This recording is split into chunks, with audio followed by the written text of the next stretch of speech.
Oh dear, and I just now noticed there's no freaking sound, so I have to repeat myself all over again. Joy. Okay, so let's try that again. Quick thing of what I was saying. We are hoping for no technical issues, and we just had one, so joy there. As I said, if you guys notice a tech issue, let me know as soon as possible. I'll try to fix it. The other thing is that Serda is not joining us today, but he will hopefully be back by next week. I think that's literally everything. So, Captain, whenever you're ready.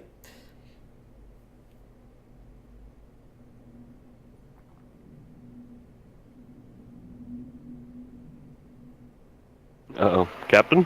Oh God, did we lose the captain? No, I can hear y'all now. Okay, whenever you're ready with the log. Captain's log, stardate 49703.7. The Arcadia has been at high warp for the last several weeks in order to reach the coordinates provided by the friendly Feph ship as soon as possible. Our new ship can travel very quickly, but it must still deal with the Shackleton Expanse's naturally occurring eddies. An untested theory from Starfleet engineering posits that our chromium-50 solution only works on smaller vessels, such as the previous Arcadia. In any event, we are now 5 hours from arrival. Long-range sensors indicate the presence of at least 5 Class Y planets orbiting a white giant star, but no vessels. I don't know what to expect when we arrive, but any chance of recovering the lost colonists is worth the effort. Okay.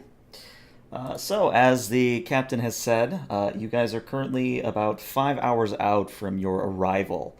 And of course, as you can probably guess, this is your opportunity to get in any bits of RP you wanted to take place during the couple-week travel time between your previous stop and your new destination. So we'll just kind of do an open floor. Did anyone have any scenes that they wanted to take care of? Oh. Yeah, I just wanted to quickly go to Matic when Okay. he's off shift and I'm off shift. Okay. Where would you like to meet him? Oh, I'd say just a random engineer, shuttle bay actually, shuttle bay. Shuttle Bay. Okay. Of course, that's all the way to the right, so I'll have to juggle a few maps here. All right. So yeah, you will just continue to use this map since it fits. But yeah, you, I guess, corner Matic in the shuttle bay. Lieutenant, Commander? that AI program we found. Oh, I've been doing some little bit of research into it, best as I can, and I'm very curious of hooking it up and trying it out. I was thinking we use the Roddenberry computer core, separate from the ship, and if need be, we can hopefully not destroy it, but pull the computer core from it if necessary. Yeah, I don't see why that wouldn't be an issue. We could grab the computer cores from a couple other shuttles and see if they could probably help run this program. Could, but I think jerry-rigging multiple cores together could work, or we can just use one. And I'll pull from behind my back the module containing that program. Kind of little half smirk. Like, I'm very curious. Trust me, so am I. Well, do you want to use the Roddenberry for this? Let's do it. All right. And yeah, we want to hook up the AI to the Roddenberry. We want to see what it does. Okay. Are you literally just gonna plug it in and see what happens, or? Oh, the inner curiosity in me says yes, because I want to see it right away. But I'll leave that up to Matic. After I put up like firewalls and defenses against it in case it goes rogue, Mm-hmm. I'll disconnect the.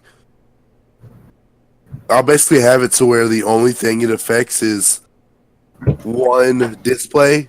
It's not gonna be able to turn on weapons or engines or anything else. Okay. If you would then roll me a, we'll call it a control plus engineering. The difficulty will only be a 1.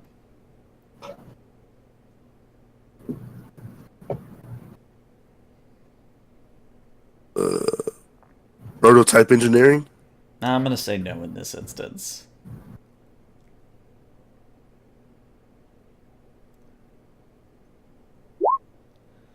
All right. I'll let it succeed at cost because it is kind of important, but that does mean I will take some threat. So yeah, Matic, you do your best to isolate the Roddenberry's computer core, and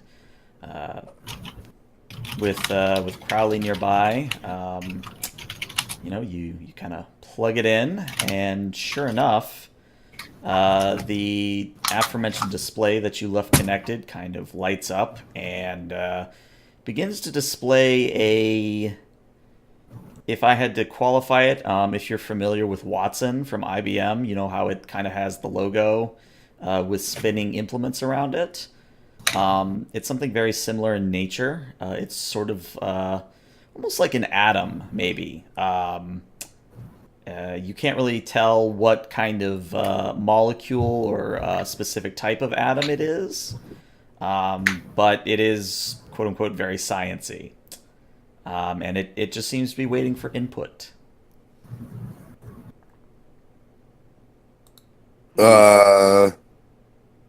What is this program's name?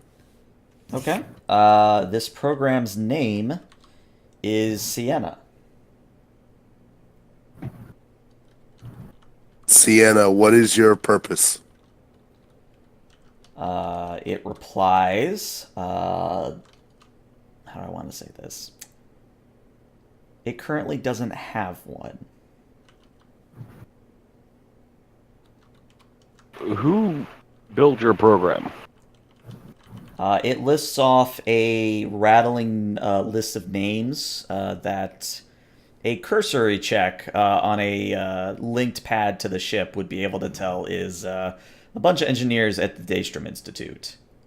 If you wanted like a concrete number, I'd say 5 to 6 individuals. Any names that stand out? Yes, in fact. And I'll give this to you free. One Maddox, key thing is ending in an X instead of a C. Maddox is indeed a part of the team that is supposedly behind Sienna. What was the initial design purpose of this program? Again, how do I want to say this? To emulate the android known as Data. Interesting.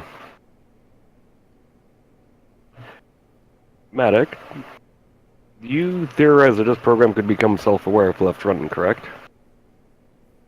I mean, I don't see why it wouldn't. Especially if it's supposed to emulate Data. It could very well. I mean, if we had a spare positronic brain lying around, could probably make our own android. Well, we might want to talk to Carruthers then. After all, he's all about making synthetic life. Yeah. Sienna? It doesn't have a voice interface unless you gave it one, so the console just sits there. Oh, I thought it's been talking to us. No, it's all been texted so far. Oh, do you have any relation or any aspirations to be like, I don't know, Hal 9000 or no? It doesn't understand the reference. So you're not gonna start singing Daisy Girl. It doesn't know that song. And I would say probably at this point you're getting the basic feel that this might be a little bit better than a glorified chatbot. Simply because it's not displaying, shall we say, data-like qualities. Like it's not particularly inquisitive, and it's not particularly advanced at the moment. It is almost like a very basic holodeck program. Well, Maddox, we could leave it running on the shuttle. Or, if you feel it's safe, we could integrate back into the ship. I'd say we get Carruthers in here and see what he has to say. Alright. Oh, we look at that. I have to go drop his pad off to the captain. Don't feel like talking with yourself? Crowley feels nervous around Carruthers. It's understandable. All right, so Crowley departs, and we'll say 5 to 10 minutes later, Carruthers kind of comes into the shuttle bay. Yes, Lieutenant. So, you know about the VI we found, right? No. I've been set up my lab this whole time, but VI. Yeah, we found a VI created by... What is Maddox's rank right now? I think he's Lieutenant Commander, though I could be wrong. It was built by Lieutenant Commander Maddox of the Daystrom Institute. Bruce Maddox. Where is it? It's inside the shuttle. I have it hooked up to one of the displays right now. He doesn't let you finish this. He just starts scrambling inside. All right. It's very... Okay, then. He just starts typing to it. Hello, I am Carruthers. It is a pleasure to meet you. How are you? It simply replies back, I am fine. My name is Sienna. A pleasure to meet you, Sienna. I am an officer aboard the Arcadia Sovereign-class vessel. Do you know where you are? There's I would say a noticeable pause, but not a very large one. Maybe 5 to 10 seconds. But after a moment, the text reply is an isolated computer core. Excellent. I would like to bring you to my lab for further study and analysis. Is this agreeable to you? There are no objections. Excellent. And he'll pop up Maddox, Lieutenant. Yeah. I would like to take the program off the shuttle and take it to my lab.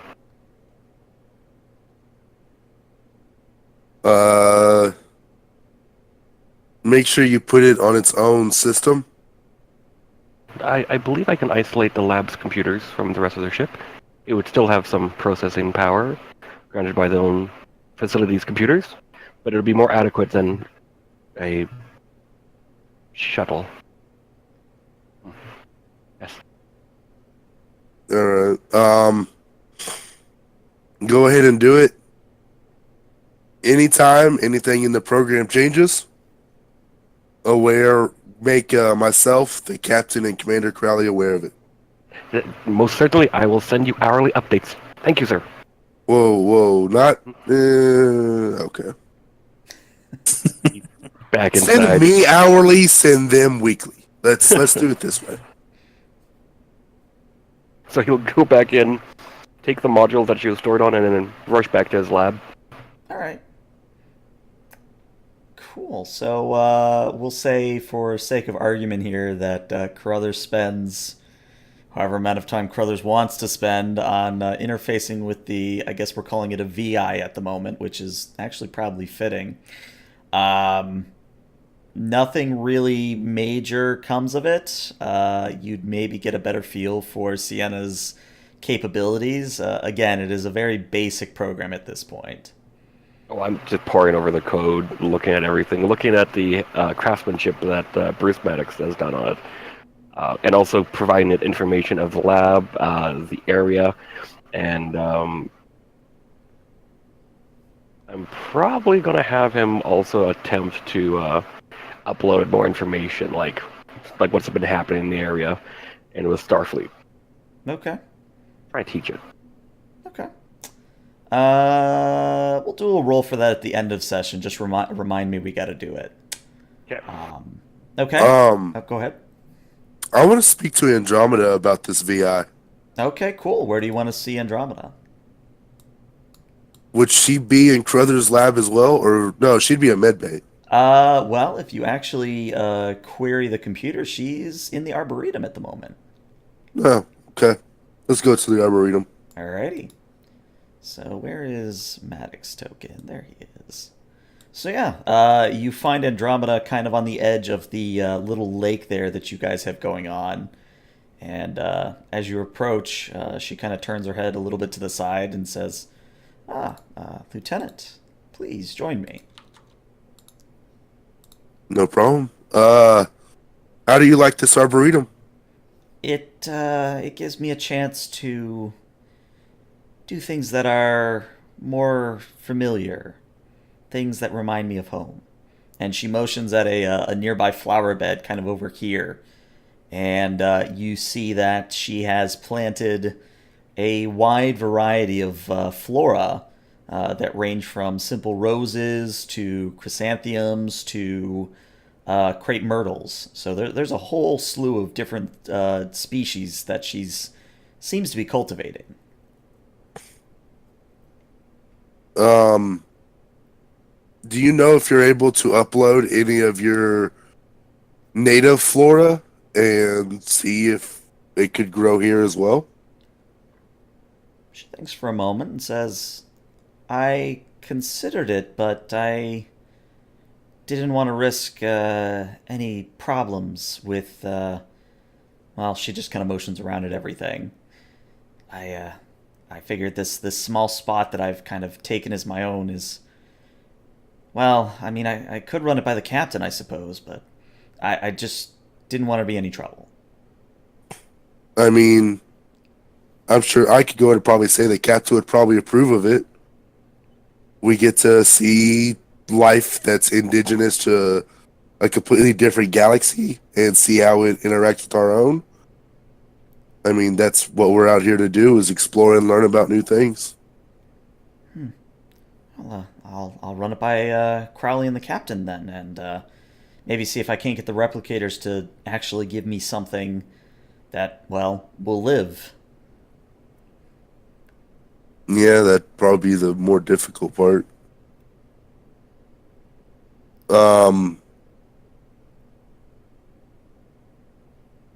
So there's something I wanted to speak with you about.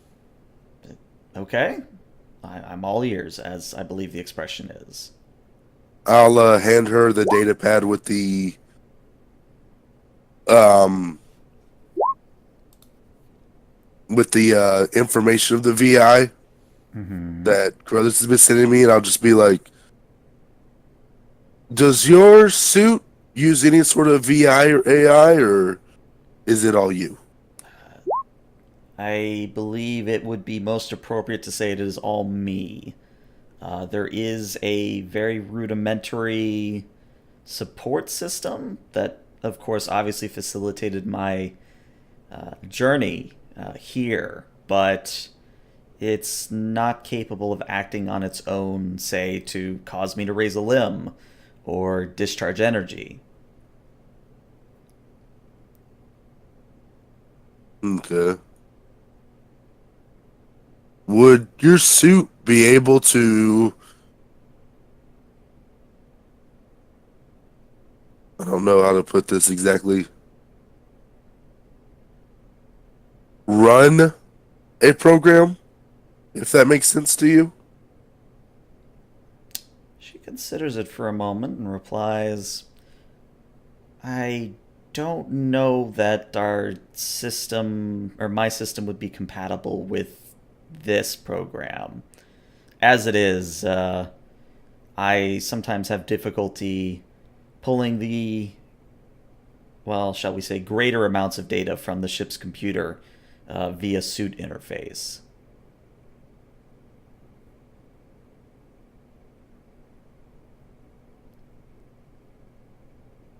I mean, I know you've mentioned in the past that you don't particularly like being around him, but Crothers is working on this.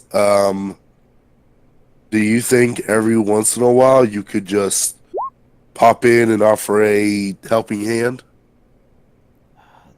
I mean, I can certainly try to do so. I do have free time in my schedule now that we're on a much larger ship with a, well, not to put down the old Arcadia, but there's not a big need for me to be in sickbay almost 24/7. Yeah, I fully understand that. Next time we go to Narinda, do you think that you may need some additional personnel, or do you think you're good? I guess speaking as department head, I think we're okay at the moment. We have enough to cover all 3 shifts, and I haven't noticed any personnel problems. Well, mostly anyway. I think some people are a little wary of me, which is understandable. I am, well, the only of my kind that anyone has ever seen, and I don't hold stereotypical officer ranks.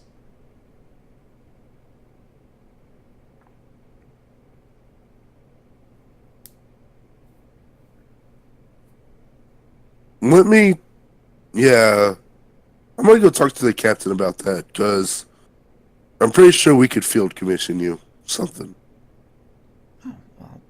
Well, of course that is your prerogative, but I don't think it's really needed. But again, I guess that's your call. I think it's probably more of a this is your rank. Every people are respected, but at the end of the day, you're still the department head kind of thing. Well, I don't really have an argument against it. I mean, it's just an idea.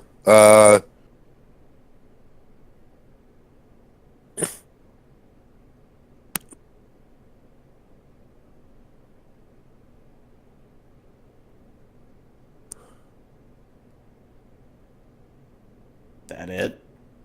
Yeah. Okay. All right. All right. So that played out. If no one else has anything, Mhm. I'd like to do one more thing. Okay. With who? No one and else has where? anything. Hylon. Okay, give me a second. A jet's flying over. My apologies. Go Sounds like the away, impending jet. doom. Go away. I was just like, go Navy, go Navy. Sorry. Sailors coming out again. Nah, I was pretty sure they weren't running ops today, so hopefully that's the only one. Anyway, sorry, you were saying. I want to find Hylon. Okay. She happens to actually be in stellar cartography, which I have a map for this time. Nice. There we go. So you will find Hailong doing her thing in stellar cartography, and you are here. Walk on in. Excuse me, Hylon. She turns and smiles at you and says, Commander Crowley, what brings you down to stellar cartography? Nothing with the stars or anything of that particular nature, but you. I have been wanting to try this since the Arcadia since I boarded the vessel, and after our bout with, well, my bout with Ajasa, and I've seen both of you fight, I want to challenge you. And that's in character. She just kind of goes, no offense, Commander, but have you run this by Andromeda and the rest of the medical staff? I'm half Vulcan. I'm pretty sturdy. All right. Hand to hand, blades, energy weapons. Hand to hand sounds good. And are we going to broadcast this one to the whole ship? I think we should. All right, it's your prerogative. Are we doing this now? Are we doing this later? 10 minutes? Sure. And Holodeck 1. unless you stop her, Hylong will stop, kind of end whatever she's running and briskly walk back to her quarters, and on the way out kind of gives you a curt nod. I'll nod back and go like, Commander Crowley to Captain? Captain here. You okay, Captain? Sounds like you need to see Andromeda. I'm okay. That's good. Captain, I've arranged for a little spectacle, if you'd like to partake. I'm challenging Hylong. To a fight? Yes. Similar to style what Ujasa and Hylong did on the Arcadia. You boxing? What's happening? Hand to hand. On holodeck 1. Gonna broadcast it. Okay, I see. Will you have seats in the holodeck? Plenty. I'll see you there. And, Commander, Yes. watch out for the horns. Oh, I've been studying. All right. So we'll keep things basic token-wise, but anyone who wants to physically be in the holodeck, just let me know. So I think obviously Captain's gonna be there. You know what? No, let's just put you on the side. That way, it's a little bit better. So Yeah, Captain, I've got to watch my my tutor at work. All right. So Captain's there. Anyone else want to be there to see the fight in person? Maddox I'd be running a betting pool in 10 forward. I figured as much. Oh, so actually, this is a good question because this is the new ship. So you obviously have the officers' lounge on the higher decks, but remember you also have Moe's that is at the very aft of the ship. Yeah, Moe's, that's what I'm talking about. Okay. So of course, Mo, being the Ferengi that he is more than happy to facilitate bookkeeping with you for this event. The current odds favor Hylong. It is 3-1.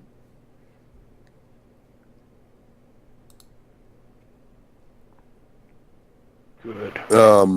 I send a little side message to the captain Okay. telling him this is the odds, this is where the betting's going on. The less I know, the better, Lieutenant. So, 2 strips? I couldn't possibly take sides in a bet. Yes, 2 strips on Hylong.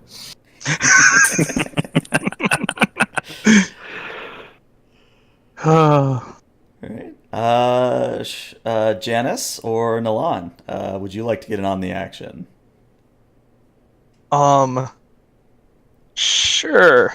I'll be there, and I'll put a couple strips of latinum down on Crowley. Hey, got some support. Excellent. Yeah. And what about you, Janice? Are you going to be here, or are you going to watch it kind of from the bridge? I'm gonna watch from the bridge so that I can allow anybody on the bridge that wants to attend, kind of like take their watch type of thing to get Benny points with the rest of the crew. All right. Well, in that case, you'll kind of share the space with Sin, she being the other kind of senior officer on duty with you. And Sin just kind of commentates, I think 3-1's too generous. I fought this stupid lizard. She's going to wipe the floor with him.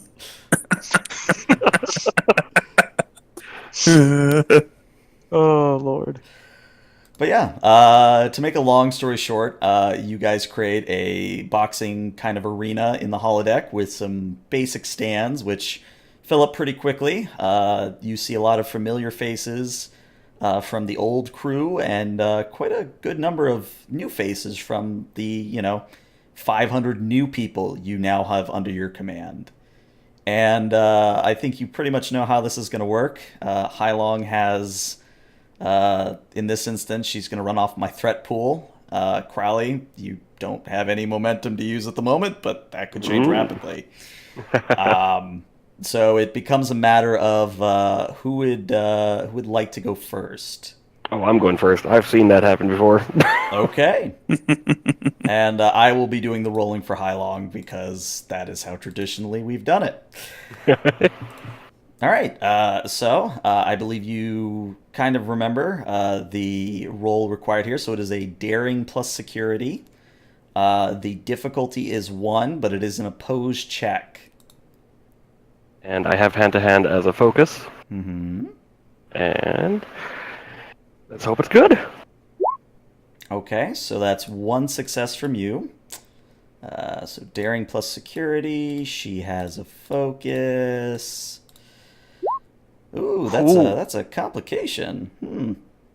So how I imagine is she's trying to brace herself, and she thinks I'm going to go for a full frontal attack, but at the last second I sidestep and pop her in the back of the head, make her stumble forward. Okay. Go ahead and roll me your unarmed challenge die, which I believe starts as base 1, so for you it'd be 5 challenge die. Okay, so you do 4 stress damage to her, which unfortunately isn't the magic number to knock her down, which means she does get to go next. So High Long does stumble a little bit, but as she This does is an initiative. Oh, Sorry, if this is initiative, quick action doesn't apply to me. It only applies to keeping the first turn for someone else, correct?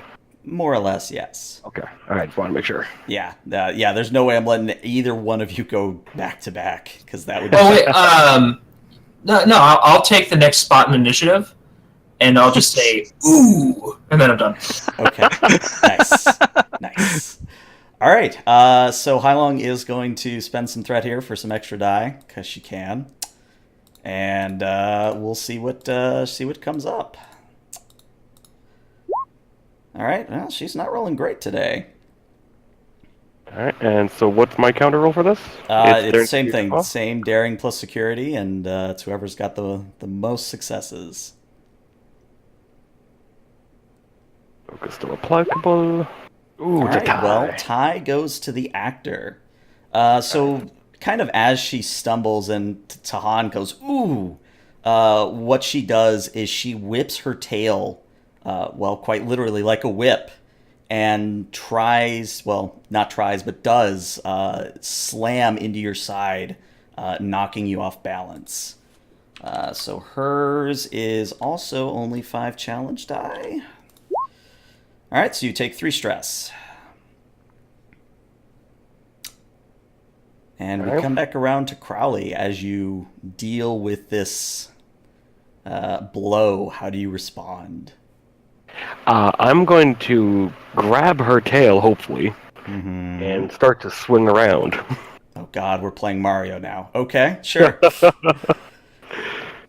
So yeah, same rolls. All right, and I'm also going to spend another threat because I can. I only have but so many threat. I have like 3 left. I'd rather High Long use it than the Feph. Yeah, this is a good burn for you guys. Wow, High Long, really? That's another complication. What is going on with her today? She was at Moe's last night. Clearly. I'm feeling pretty good about my bet right now. She probably saw the hit at my side there, and she thought I was going to lose balance, but I plant my foot down, grab that tail, wrap it around my arm, and I start to spin in the clockwise direction with her. I'm just dragging her. Okay. Let me ask this. Are you going to treat it like a grapple, or do you want to do damage with this? Oh, I want to do damage. Okay, yeah. Then go ahead and roll me, your 5 challenge die. Okay, another 3. All right. So of course, High Long is not happy with this at all. So she's going to spend another point of threat, which brings me down to 2 for anyone keeping track. And let's see how she does. Really, High Long? Wow. Really? Okay. Do I counter that? All 3 of them were 15s. Yeah. give her? Oh, that's what I haven't been applying. Yeah, I forgot she's got resistance. Okay. Oh.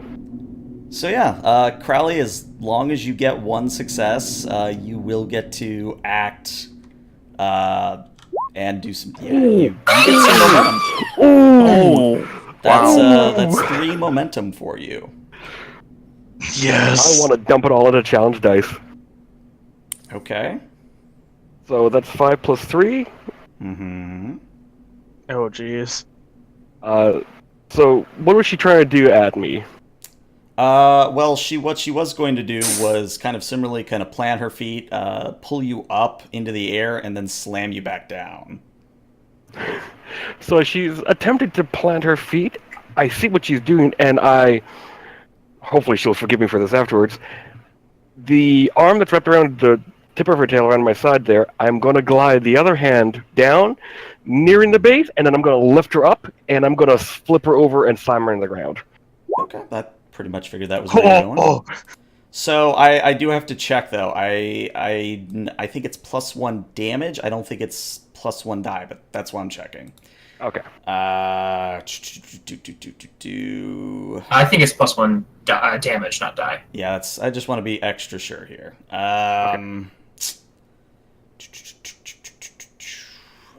No, that's avoiding injury. Where's here we go. Combat momentum spend. Yes, so you don't add die, but you do add damage. In fact, what I'm going to do is I'm going to quickly screenshot this. And I'm going to try to very quickly... where's Photoshop? It is on page 178, though, in case you beat me to getting this on the screen. Yep, my documents failed to load. All right, save. Yes, that's a JPEG. Save it in deck plans. Combat momentum. All right, and then 175, you said? 178. 178. I'll have it on the Roll20 screen in a second here. It's uploading at the moment. Okay. And that's a little small, so we'll blow it up. There you go. There it is. Excellent. So then, if we're going off that, so would the 2 and the 1 just be the ones taken in? So you had 3 momentum. Mm-hmm. So how do you want to spend it, seeing that now that you've got the table there to reference?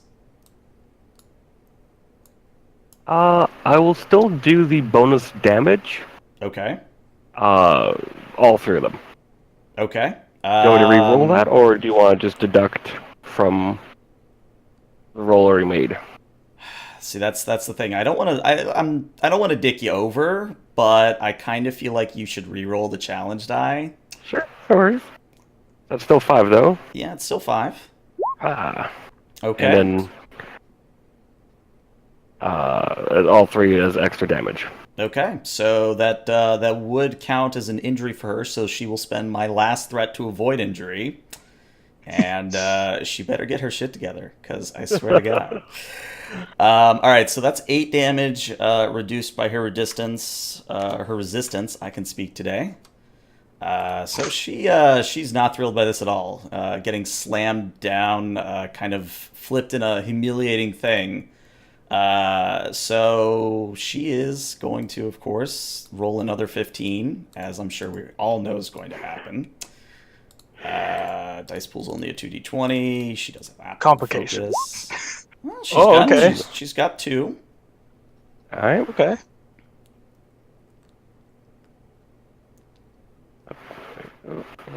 Yep. And Crowley wins. All right, Crowley. Believe it's your quote-unquote go then. So as she hits the ground and gets back up, I'm already in the air, gonna punch her in the face. Okay. Oh, no, I'm gonna do the shoulder, the typical Star Trek shoulder. I'm gonna knock you out by hitting you in the side of the shoulder thing. Okay. So Do I get a bonus momentum there I can toss into damage?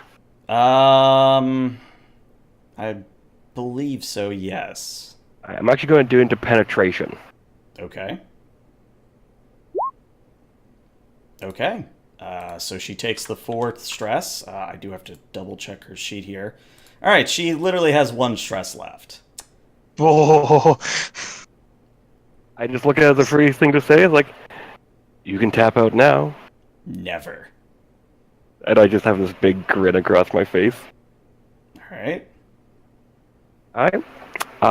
Let's see. I think it'd just be funny just to do this. I'm going to use my determination. No Okay. stranger to violence. Okay. As an immediate success. Mm-hmm. And then command security.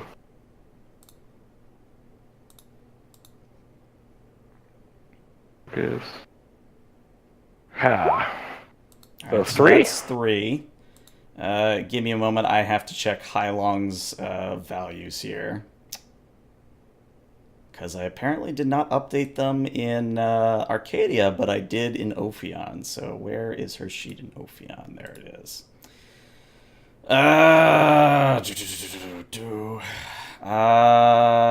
Okay. I'll let you players decide. She would be using the value, breaking a rule or two in the name of science is not always bad. I mean, it's the science of ass whooping, so I think it applies. I love it. I love it. We're gonna roll with that. That's a good one. I'm okay with that. If she I'll roll needs with to that too. challenge her value later, I think that's a good replacement. Yeah, this is a good value for her. All right, so she will use her determination, and well, let's see what she rolls because this could very well decide the fight right here and now. Does an applicable focus? Nope. Ooh. Nope. Wow.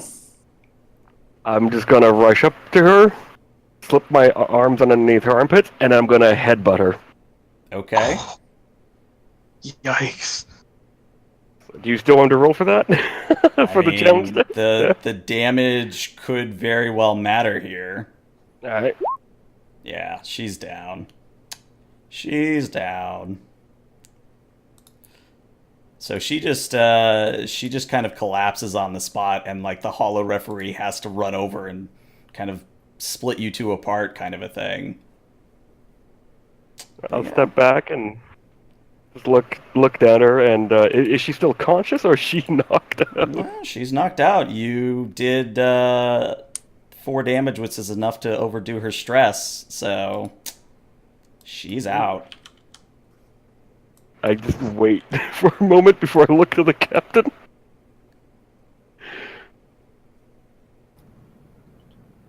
You headbutt her? I'll stand up. Congratulations, Commander. But let's make sure Chief's all right. Yes. I'll go over and just kneel down by her and just wait for her to be okay. She's out cold. In fact, the hollow referee takes the initiative and kind of goes, holodeck to Med Bay, we need a stretcher up here. Oh my god. So Andromeda comes at about 5 minutes later and just kind of looks over everything and says, you know what? I'm just going to assume this is a cultural thing. Maybe run this by me next time and I can have either myself or someone else up here. And without even needing a stretcher, Andromeda reaches down, picks Hylong up if she's nothing, and carries her off to sickbay. So the two of them are gone. You know, Captain, she was telling me that I was going to have to get permission and approval.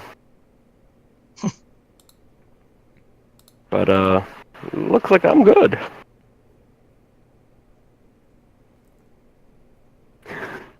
Yay!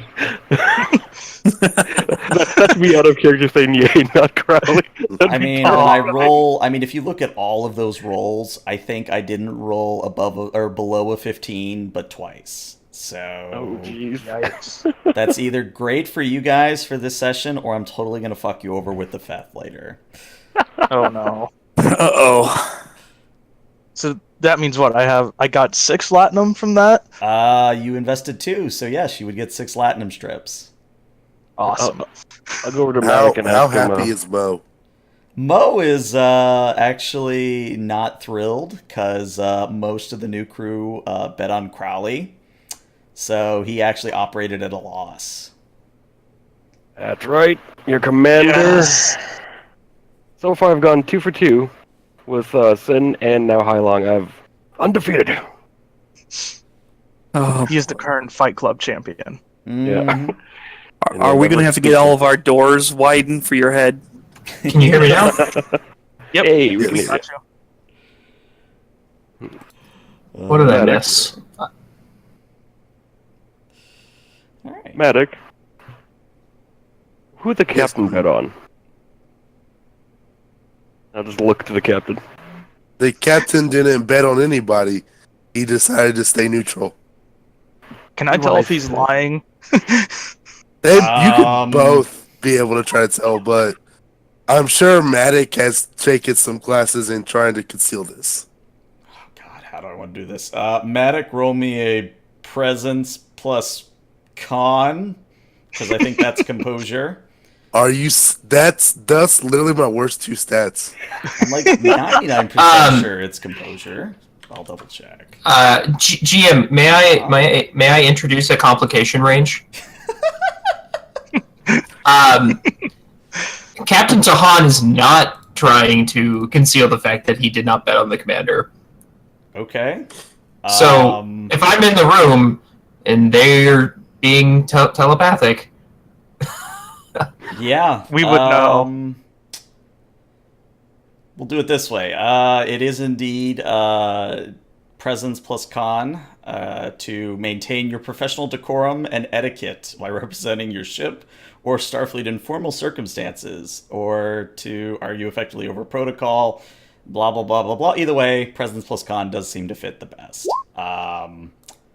So the number for Nalan and Crowley to beat is 1. You guys would both be rolling a... I suppose this would also be an insight plus, we'll say command. In this Okay. instance. Oh, okay. Team dynamics focus Oh. or no? Hey, threat for me. I'm taking it. Would a team dynamics focus work here or no? I'll allow it, sure. Okay. Give me just 1 second here then. So insight and 2d20. Applicable focus. Hey, you guys get a momentum, which is good for you Yay. guys. So yeah, to put it in the narrative, Crowley and Nalan, Maddox full of shit. Yes. I did say the captain was trying to stay neutral. So I'm not full of shit. I'm halfway there. You're halfway there. I just looked And at I the just- captain. It's like, really, Captain? If it helps, Really? Commander, I bet on you. Thank you. oh, Commander, I thought you were definitely going to lose. He's just being straight up. I do hand-to-hand combat training with the crew twice a week. I train you. Hylon trains me. Oh, yeah, she does. Well, it looks like I need to train her now. But Oh, my nose ever so yikes. lightly, and it's like, I'll see you on the bridge, Captain. You did a good job, Crowley. Thank you. All right. Well, what might be the main event of this whole episode, that just happened. Beautiful. I have some follow up, but we'll do it. We'll do it towards the end of the session because we do actually have a little bit of plot we got to get to today. Sure. So we'll say, for sake of argument, that obviously takes place during the journey here, so that by the time you all arrive, Hailong has had a chance to recover her injury. She is actually being very humble about it. She's taking it in stride. She is To put it bluntly, she's not being a sore loser. She fully admits that she lost, and is, as long as no one rubs it in, is being very polite about it. But anyway, so what happens now is the Arcadia is going to drop out of warp on the edge of a fairly turbulent system, only known on the star charts as R15K. There are all sorts of gravitational and electromagnetic eddies present, making the already quote-unquote hellish system even more so. And as the captain hinted in his log, all 5 of the system's planets are class-wide demon planets, and the A-type giant star is putting off tremendous amounts of radiation. So much, in fact, that shields have automatically activated as a result. So long as the shields stay up, you don't need to worry about any harmful effects to either the crew or the ship.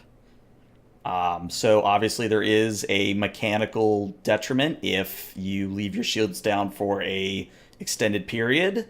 But that's the situation you guys find yourselves in now. I would like to have had like a brief conference right before we dropped out of warp, if that's okay. Oh yeah, sure, we can. Sorry, I probably should have had that. I'm assuming senior staff. Yeah, everyone. Okay. I guess we'd leave. Just the senior staff. Okay. Drag yourself over to the conference room and go for it. Yep. Commander Crowley is sporting the command vest right now. Okay. You should heal your stress though between scenes, I think. Yeah, your stress automatically recovers between scenes.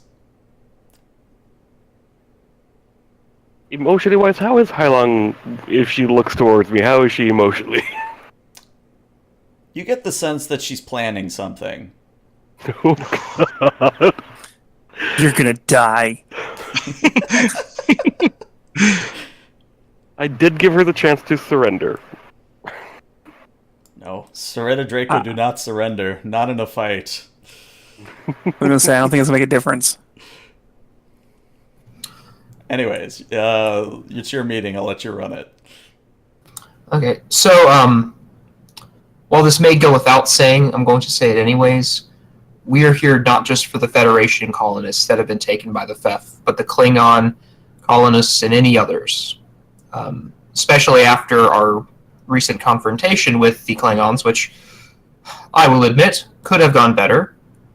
We need to do anything we can to repair those relations, but more importantly are the lives of those colonists above politics. Additionally, our long-range scans show several demon planets, and from our last encounter, we know that the Feph ships appear to heal themselves in the atmosphere of these planets. So this system could very likely be a haven for Feph ships, given how many demon planets there are. We could launch a Class 4 stellar encounter probe just to see and observe the star and the system.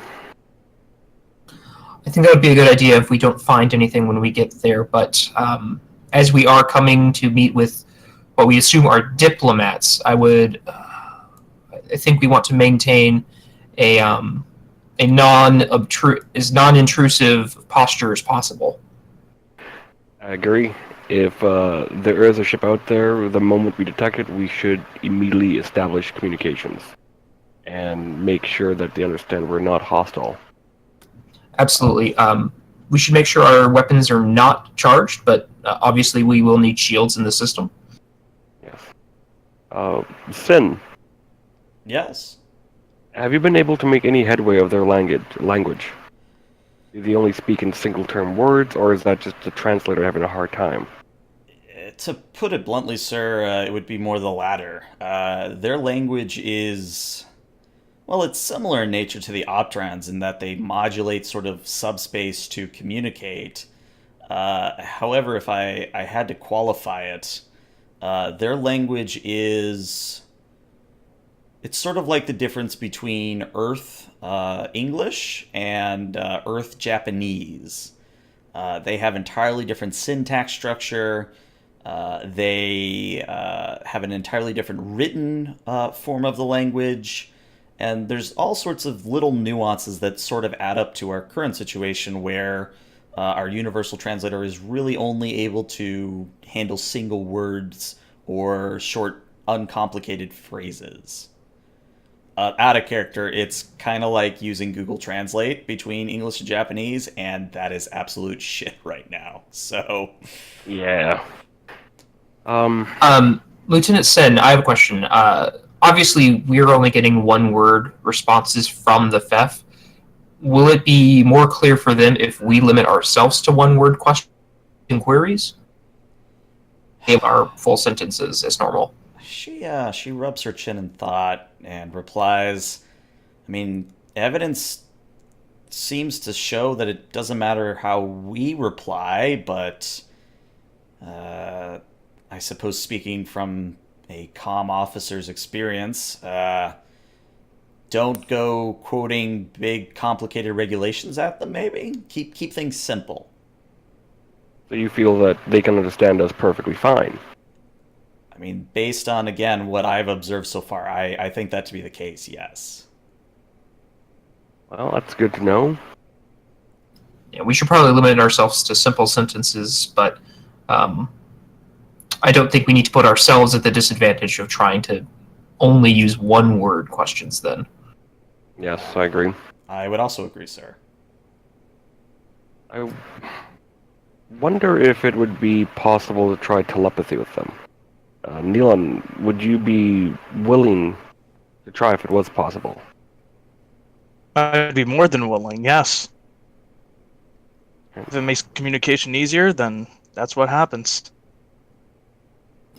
Can we also have Andromeda for this? I'll just ask her, assuming her token's already here. Mm-hmm. Yeah.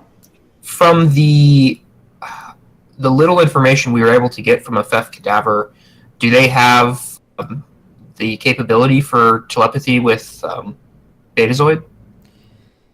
That's a hard question, Captain. Obviously, I have but only basic experience with telepathy as it concerns Betazoids. From quote-unquote my neck of the woods, we really didn't have any species that were telepathic or empathic in nature. I guess another way of saying what I'm trying to say is I don't know. Okay, well, thank you.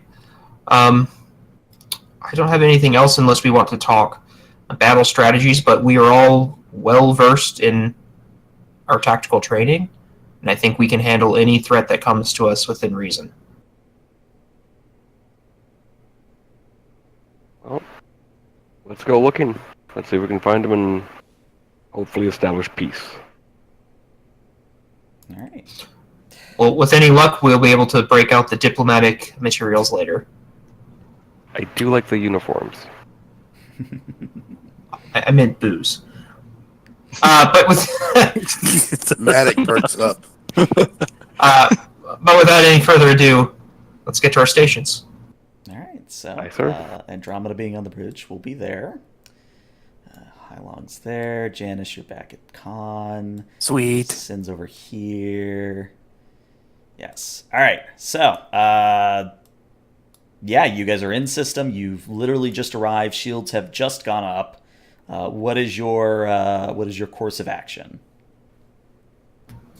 Sin, go ahead and send out a general hailing beacon. And Hylong, could you begin scanning for? Actually, this would be tactical, wouldn't it? Scanning for other ships. It could be either, really.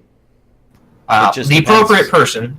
Okay. Scan for ships. I'll let you decide. And this time I'll let you guys roll for Hylong since I'm not running her as an adversary. Hylong can either do reason plus science, assisted by the ship's sensors plus science, or, since Serta isn't here, Sin can roll reason plus security, assisted by the ship's sensors plus security.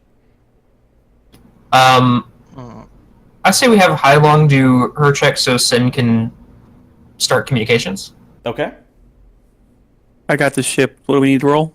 The ship would be sensors plus science. And also, the difficulty here After accounting for the Arcadia A's advanced sensors talent, it is a 3.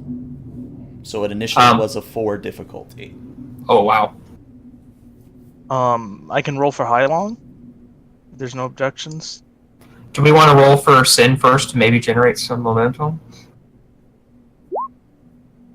Well, the Arcadia is not helping you here. What's Sin's difficulty?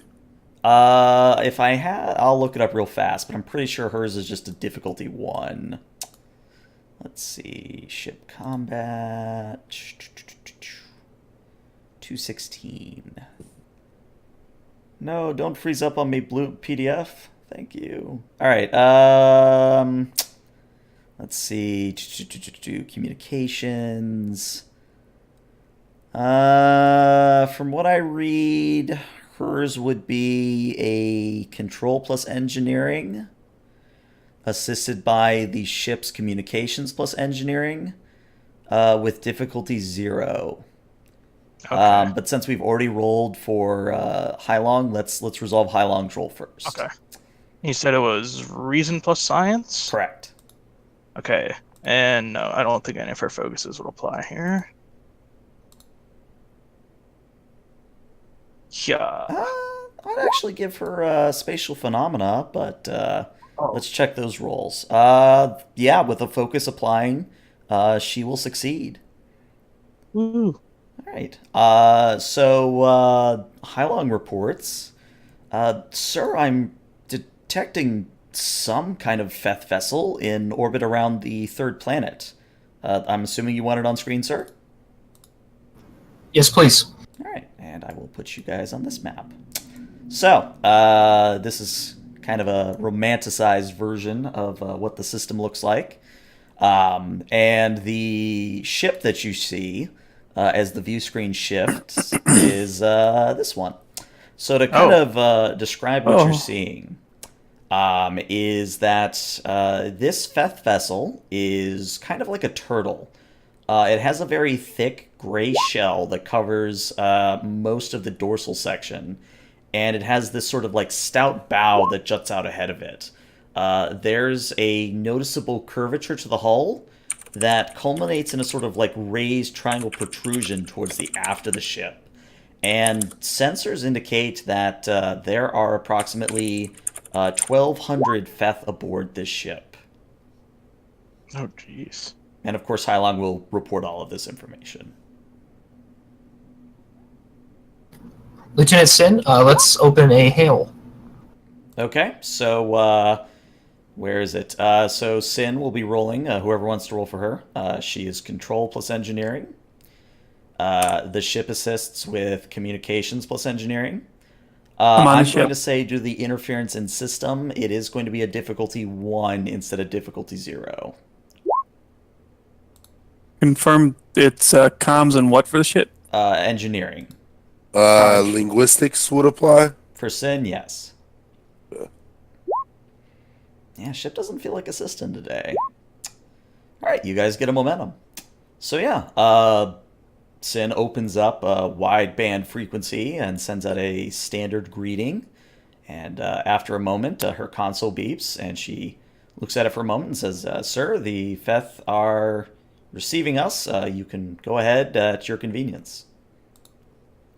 I'll step up and walk forward on screen. All right, so this is probably the first time you get visual communication from the Feathe. And I actually have a handout for this. So this, you should all now see, this is the kind of creature that meets you on the view screen. I will say that even if you only got a brief glance of the cadaver, this form of the Feathe is new.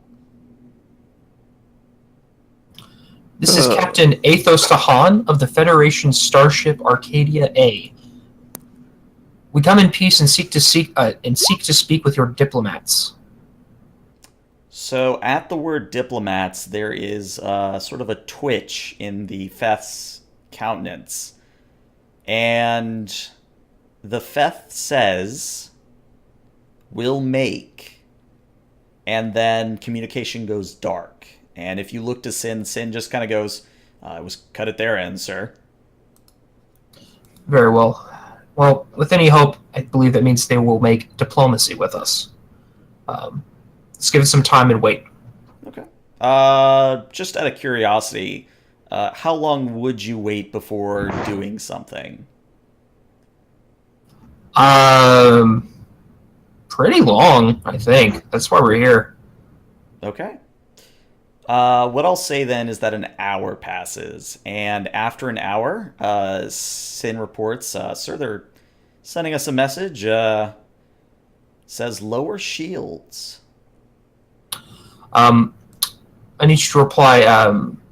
We cannot do that due to the radiation in the system for very long. May we ask the purpose? Is it for transport? They're sending back the same message, sir. Lower shields. I'm going to turn over to tactical. Is there a way to... I answered my own question. Ready the security teams on all decks, and then we will lower shields. Okay. Oh, go ahead. Can we scan to see if their weapons are charged? I would say that would have been a part of the scan that Hylong did, and no, their weapons are not charged at the moment. Could we get an idea of their weapons capability, though?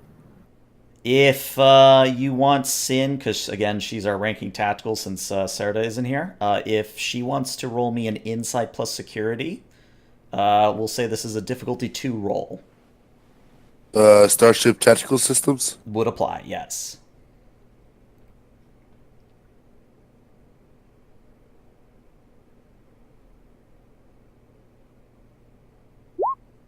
Oh, you guys get a momentum. Look at that. All right. So Sin reports, sir, they, of course, have a iota disruptor array that's comparable to our own phaser array. But if I had to hazard a guess, sir, they appear to be more of a carrier-type vessel. I am detecting extensive shuttle bays and small craft. Very well. Could we position the Arcadia outside the firing arc of their main weapon, and then we'll proceed with lowering shields? Right away, sir. And Sin will feed Janice the appropriate coordinates. And once, and I just want to be double sure. So once you've moved out of their firing arc, that's when you lower shields? As long as like security teams are in place, and like if they're trying to board us for some reason. Okay. But yeah, that's just the couple precautions I want in place first. Okay, so in that case, I'll put you back on this map because it'll matter. So as I adjust it for the stream, there we go. Almost instantaneously, Sin lowers the shields, and there is a red shimmer in the air at the front of the bridge as something begins to materialize. And unless any of you stops it, the transport completes, and what is left, or not left, but what is deposited on the front of the bridge is an android that is actually human-shaped. It has 2 legs, 2 arms. It has the vague kind of human-like body. And the android kind of looks around and says, "This one is Ambassadorial Drone SETI Prime.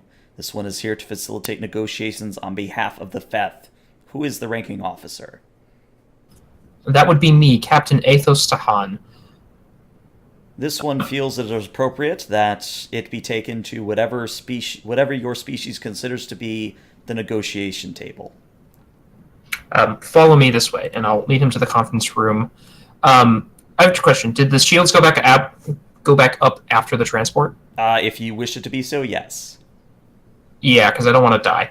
Okay. Such great reasoning. Mm-hmm. All right. So let me move some tokens here.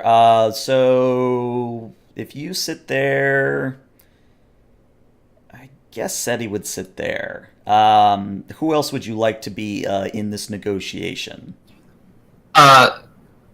Can I have the counselor with me as well? The counselor. Okay. Nalan, Yeah. move yourself Okay. over to sit wherever you wish. Sure. I'm taking the captain's chair right now. Yeah. SETI Prime, this is my ship's counselor, Lieutenant Commander Nalan. If you don't mind, I would like his assistance in diplomacy. This one has no objection.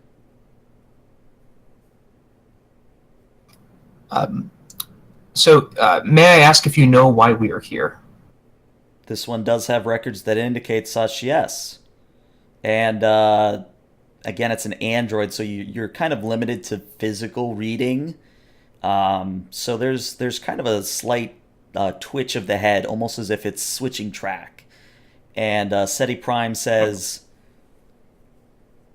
it is important for this one to lay out the transgressions for which your species, your Federation, is responsible for. This one begins with citing the destruction of a Feathe destroyer, resulting in 200 Feathe deaths. This one also does not concede, also points out the fact that weeks later there was the destruction of a Feathe cruiser, resulting in 600 Feathe deaths. Finally, there is the proof that the Federation is actively conspiring with other real space empires to eliminate the Feathe. May I ask what proof that is and which other space empires those are? I'm not familiar of any conspiracy. This one has data from the colonies that were attacked and were thusly interrogated and executed. There is enough data to suggest a collaboration between the Federation, the Klingons, and the Romulans. Huh. The Romulans. Do you mean to tell me that all colonists abducted have been executed? That is correct. My role here was to retrieve those colonists. If you, at the very least, do you still have their bodies? No, their biological components were broken down and used for other purposes. What other purposes? This one has data that indicates you possess replicators. Correct. It just stares at you, kind of as if to say, well, that. Oh. Well, I suppose then the only thing that we can do is work on our remaining issues. The Federation and the Klingons do work together to explore this area of space that we call the Shackleton Expanse. But we don't know anything about the Feathe, much less any reason to conspire against them. We do have cause for anger after you abducted our colonists, but I am willing to look toward the future rather than dwell on the past.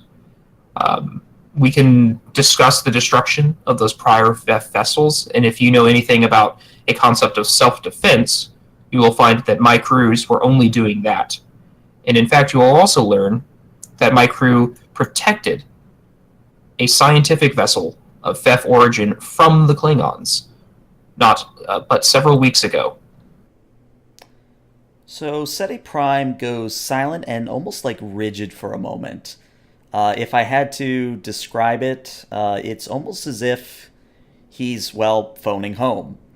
And after a period of about 30 seconds of this silence, it begins sort of moving again and says, this one is aware of the protection of Feathe Science Vessel Alpha Charlie Sierra Nevada 5.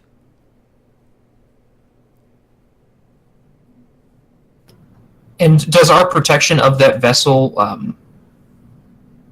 indicate that we are conspiring against your people? There are those among the Feathe that consider this to be a ploy, a plan, a distractionary tactic.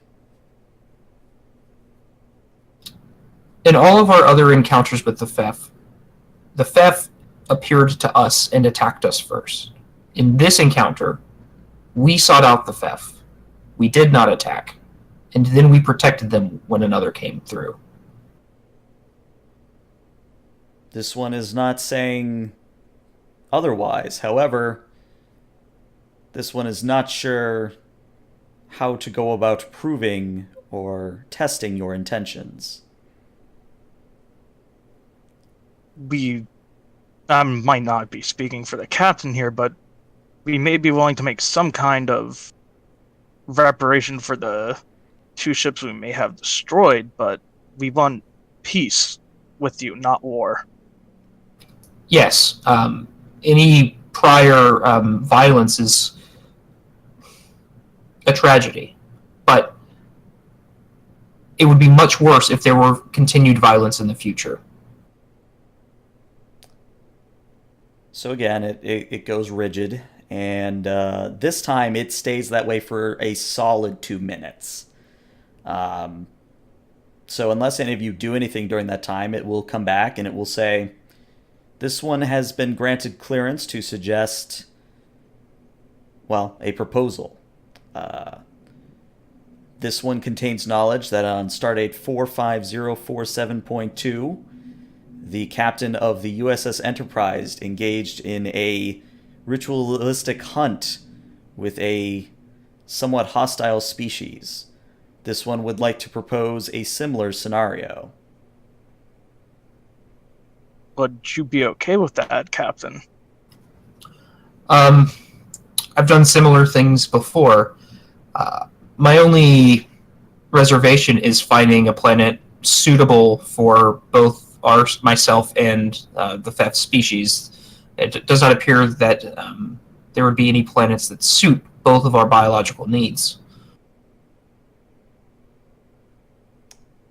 SETI Prime, the eyes, or what passes for eyes, seem to shimmer for a moment, almost like it's scanning you.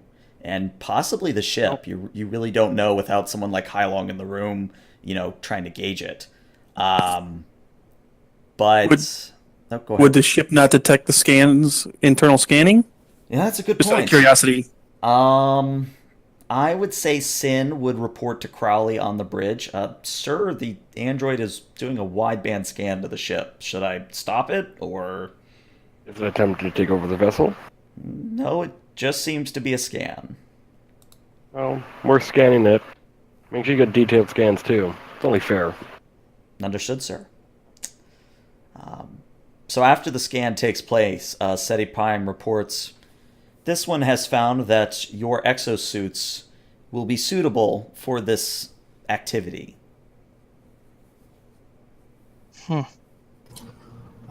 Very well, then if you could please give me a detailed report of your proposed hunt. I will review it, and I very well may agree to it. In fact, I probably will.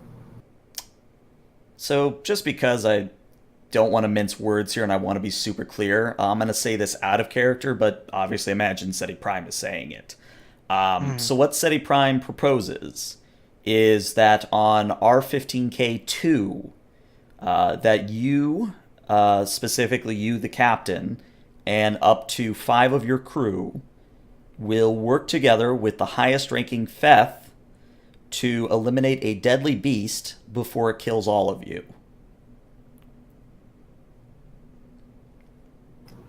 We accept. So SETI Prime, I guess, doesn't pull out a pad, but transmits a set of coordinates to the helm and ops positions on the bridge, and then says, this one has served its purpose, ceasing operation. And then literally the android just kind of crumples like you cut the strings of a puppet. Oh no, how Hey. convenient. We now have an empty husk to put an android in. Oh no! It's almost It's like the as GM if it was anticipated set up.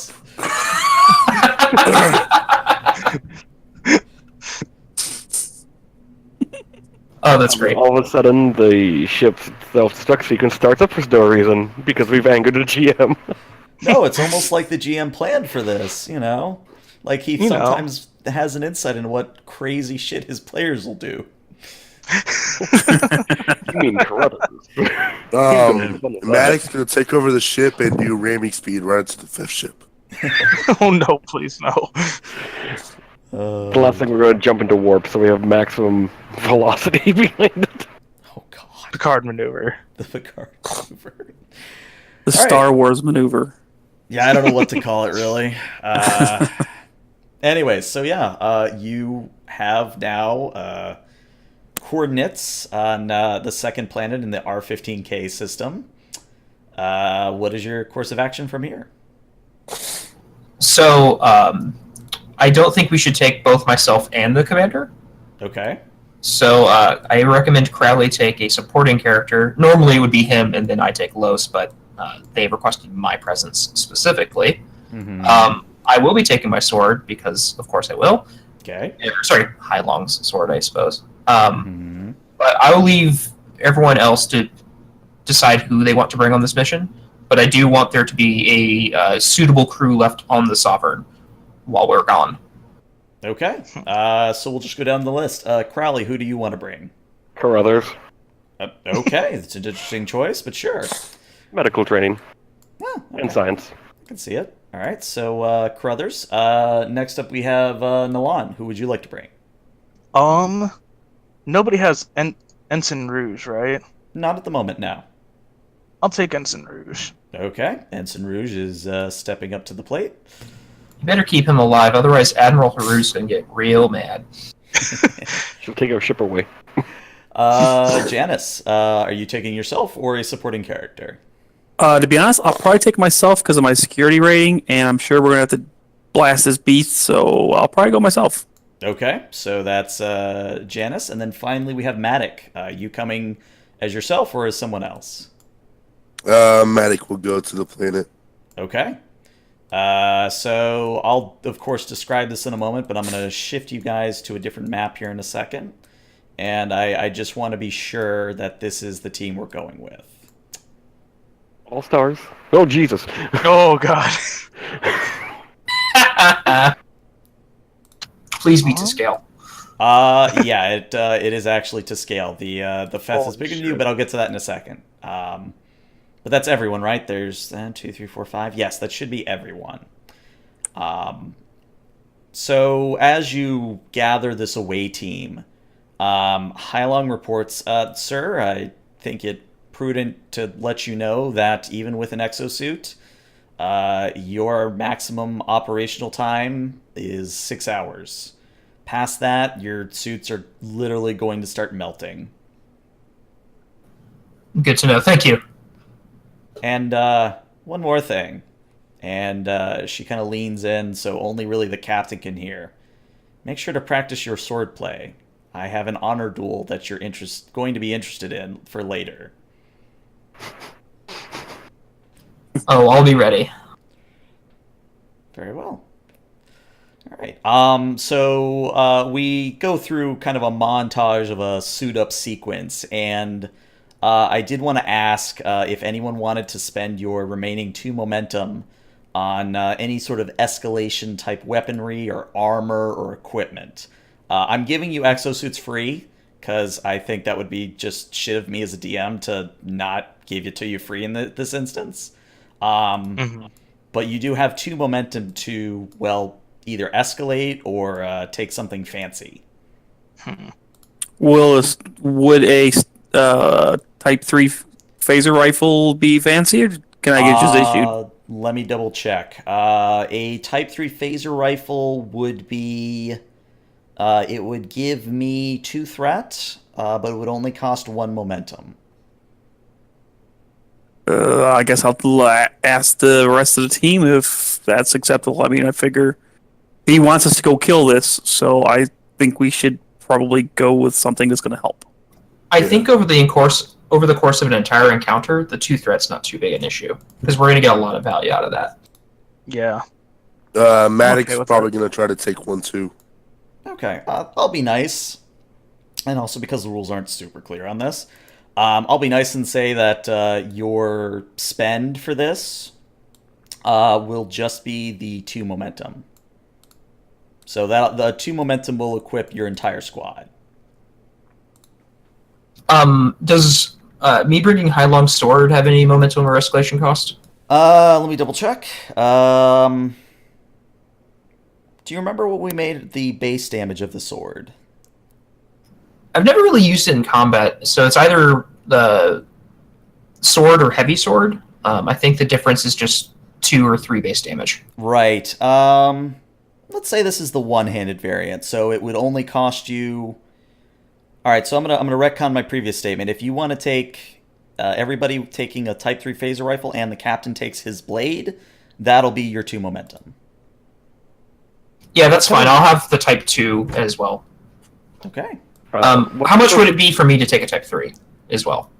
I'll just let you have it. Cool. Oh, okay. What would it be for like what type of equipment will Carruthers have normally? med kit? I would assume a med kit, yeah. That does not cost anything extra. That's just part of his repertoire. Mm-hmm. Alright, cool. He will look at the big phaser rifle. Like, no, I'll stick to the hand. Thank you. Okay. So, at the end of this this montage sequence, you all step aboard the transporter pad and beam down to the coordinates that were mentioned. And I'll describe this and then we'll take our break. So, as you beam down, it is a hellish landscape that you obviously kind of materialize in. And waiting for you is either the same or at least one of the similar designed Feathe creatures. And interestingly, he or it or she, you don't know. It would probably be the best pronoun here. It is carrying a kind of a curved... I guess you would still call it a rifle. The closest equivalent that I was able to find within Trek lore was the Cardassian sort of standard issue rifle. Except this one is a lot more curved and sort of tapers so that it's narrower at the front and bulkier towards the back. And as you materialize, the Feathe, I'm just going to call it an ambassador for ease of sake, kind of looks over the away team and makes it a point not to point his rifle at any of the players. Instead, the ambassador just kind of says, "Welcome." Hello. How large is the ambassador compared to us? Compared to you, he is 2 sizes larger. So I actually need to blow him up even bigger. Because I So don't he's want like- to... Sorry, go on. No, you go ahead. Oh, well, because I don't want to give the standard humanoid handshake in this situation, I'll give him the Vulcan salute and say, peace and long life. I don't assume he knows the call. Yeah, he doesn't know the appropriate response, but he does kind of look at you and instead of, pointing at you, he points at himself or itself. God, you know what I mean. Points at itself and says, "Vers," VURS. I am Captain Athos Tahan. It is a pleasure to meet you. Then it kind of looks at the others. Wilhelm Carruthers. Pleasure. Manto, is that how it's said? Just Rouge. Ensign Rouge is fine. Okay. Ensign Rouge. Lieutenant Shrevik. Matic. I gotta figure out why Maddox's rank keeps resetting with his token. I thought I fixed that. Anyway, so after you've introduced yourself, Vers, as he's named himself, doesn't quite snort, but it does let out a breath of air and turns and motions for you to follow it. And that's where we're going to take our 5 to 10 minute break. So, stand up, take a walk, get refreshment, etc., and be back in 5 minutes. Okay.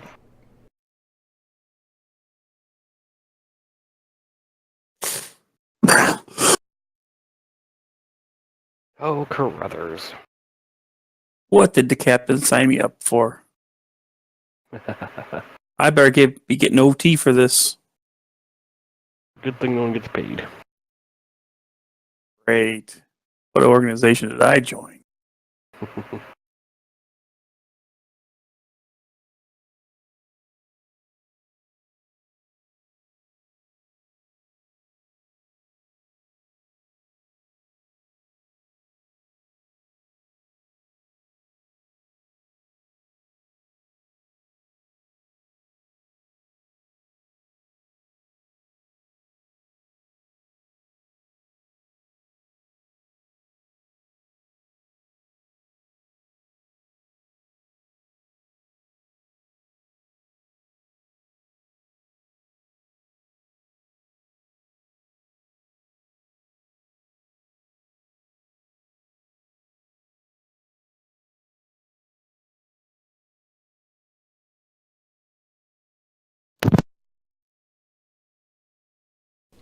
All right, I am back.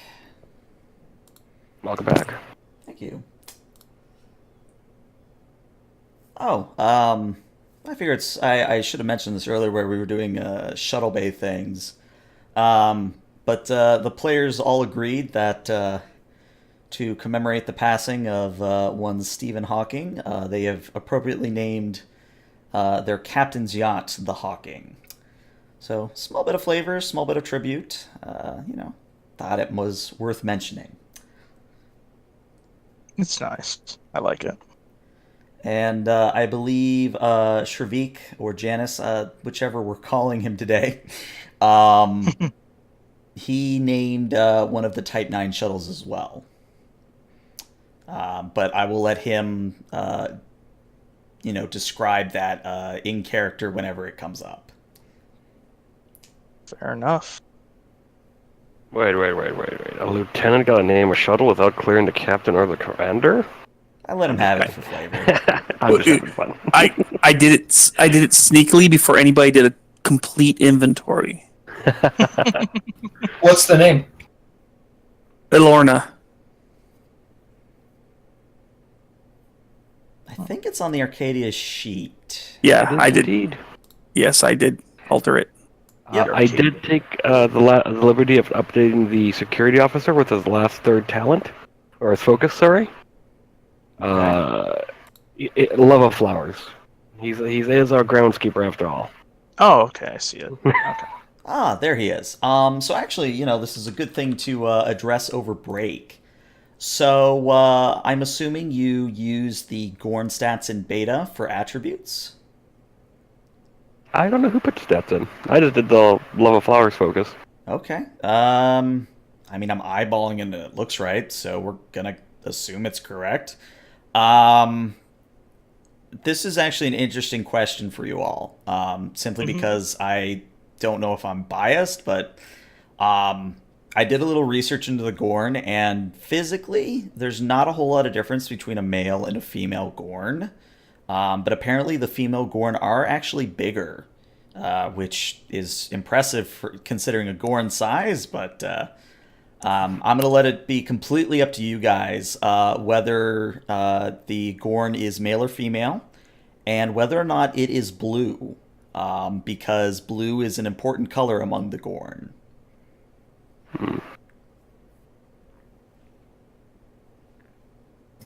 I do kind of love that classic green. Okay. I always imagined that the fight with Kirk and the Gorn captain, that was actually a female. They actually mentioned that in beta book. I don't remember the name they gave him, but it was definitely a him. Ah, okay. It's just been appropriate. Like, of course, Kirk's, Get up and close and personal with a female Gorn. It's a female alien. It would be typical Kirk. He's probably Oh, the that reason why there have been so many different alien viruses and colds been exposed to the human barrier. Oh, Kirk's got nothing on Riker. Let's be real. Yeah. All right. Well, something for you guys to think about. Is everyone back though? I just want to say one thing. Carruthers is keeping his tricorder, scanning everything, just Okay. passively. And he's transmitting it to his lab, which will then later be transferred to the AI. Okay. Noted. All right. So I know the captain's here because I heard you. Crowley, I heard you. Nalan, I heard you. I'm here. Unless Shavik has left in the last 5 seconds, I think I heard Nope. you, and then I think we're just waiting to hear from Matic. Yeah, I'm here. Okay. Oh. Then let me get rid of the big BRB on the screen, and we will continue. All right. So the Feathe Ambassador Vers, and again, I'm going to put it in chat. I probably should with these names.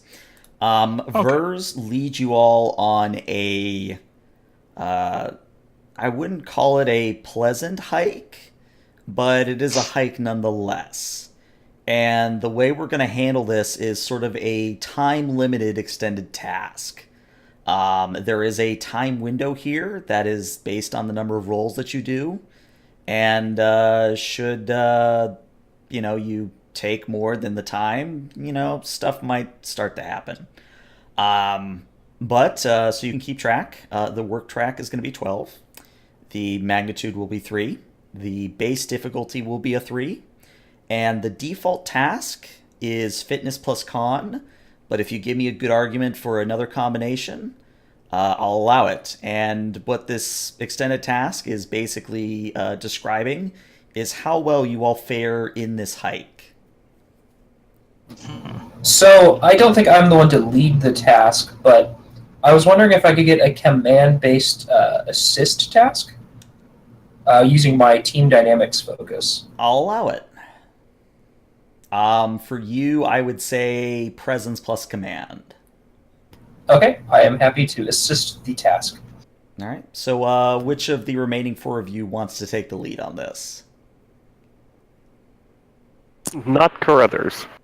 Could I argue engineering? Matic would use the tricorder to watch the suits and tell people how to adjust their suits as we hike. That way the suits can last a little bit longer. Let's call that a reason plus engineering. And again, the base difficulty is a 3. And I don't think you have any momentum at the moment. No. How many time intervals do we have? I'm going to keep that a secret. Are we trying to do a work track or? I mean, yeah. I mean, you still are going to have to fill up the work track. But of course, you have to succeed on your roll first before we can do work track rolls. Right. Right. The good thing, though, is since I'm assisting with command, the advisor talent lets the lead on the task reroll 1d20.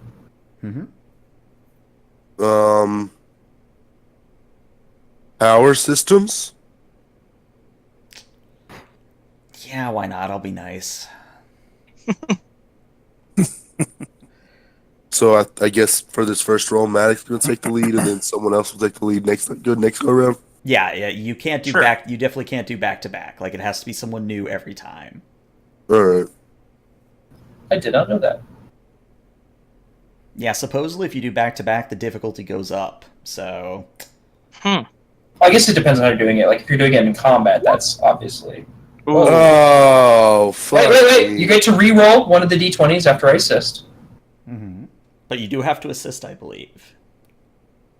I could be wrong, but let's see what you roll anyway.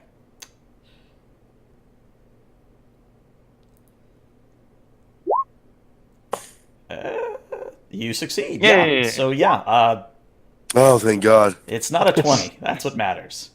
So yeah, you do get the 3 successes you need. So narratively, as you roll, I believe it's 6 challenge die for the work. Narratively, Matic does as he said. He keeps a close eye on. Jesus Christ. 5, He, 6, 7, 8, Yeah. 9, 10, 11. Because I have that in the nick of time. Jesus Christ. Okay, so Matic either is no stranger to this sort of exosuit operation, or he just really woke up on the good side of the bed today because he is on top of his shit. He is able to pick out little discrepancies in the suit's readouts that normally wouldn't matter, but since you are on a class-wide planet, those sorts of discrepancies will build up very quickly. But Maddox on top of it, he relays how to adjust your suits. He maybe even points out a few, say, more stringent areas of the hike where you guys can use these suits to your advantage. So yeah, you do 11 out of 12 work. That is freaking insane. So that's 2 breakthroughs by itself? No, I think it's just 1 breakthrough. Okay. You just have to be over 5. Had you completed the work track, it would have been another breakthrough, yes. But the base difficulty does now go down to a 2. So good stuff there. So who would like to go next? Carruthers. Oh. I was thinking like maybe if it's possible, Carruthers would be monitoring everyone's life signs and adjusting each suit's environmental conditions to help them with their breathing, feeling comfortable, making sure that they're not getting fatigued faster. That's very similar to the last roll. Well, let's hear from everyone else. Janice or Shavik, would you like to maybe take the point here? Because I think your fitness and con is pretty good. Yes. My fitness and con is pretty good. If I hit the right button. Yeah, I say that because that way we mix up sort of the challenge here. So I'll give you a narrative reason, or since I'm picking the standard roll, I get to roll. You don't have to give me a narrative reason, but of course I will flavor it based on your successes. Okay. I was gonna say this is. Ooh, no, this is a hot planet, so it's not gonna like me. So yeah, let me just do the roll and see what we come up with. Okay. Do I still get to assist with command? Sure. There's probably some rule that we're messing up that says no, but, no one's perfect. Let's see, do I have any? All right, so 1 success from the captain. That's good. Same number as last time, too.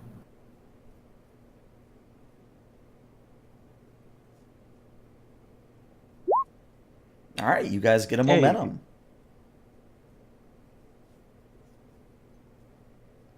And yeah, would you like to narrate it, or should I? Go ahead and flavor it, because anything off the top of my head in a second. Gotcha. So, Shavik is obviously somewhat of I wouldn't call it a stranger. Like, obviously, demon class planets aren't his forte, but you wouldn't know it based on the way he's kind of leading you guys in the ambassador's wake, in Vers's wake. Vers obviously takes a very direct path and just kind of slithers and snakes over the terrain in a very, alien fashion.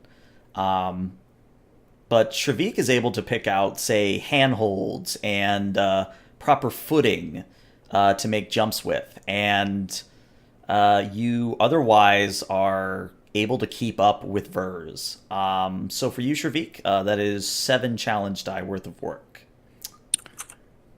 Great.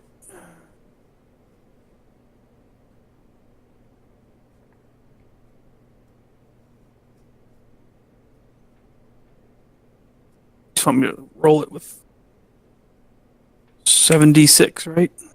Yeah, 7d6.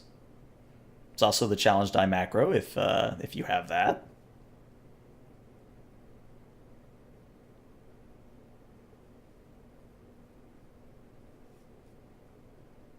Been a minute since we rolled these. Should be bottom left of your screen called challenge dice. Yes, there it is. That's if he Yeah, has yeah, the yeah. bar enabled. Yeah. Yeah. Sorry, it's been a while since I rolled challenge dice. That's perfectly fine.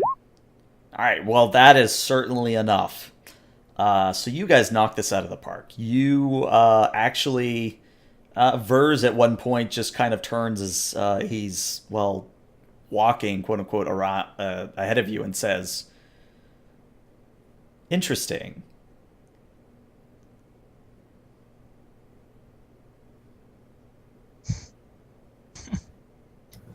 Matic kind of looks at him expectantly, like, interesting.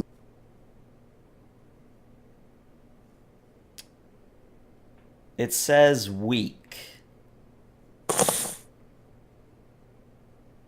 There's 7 days in a week.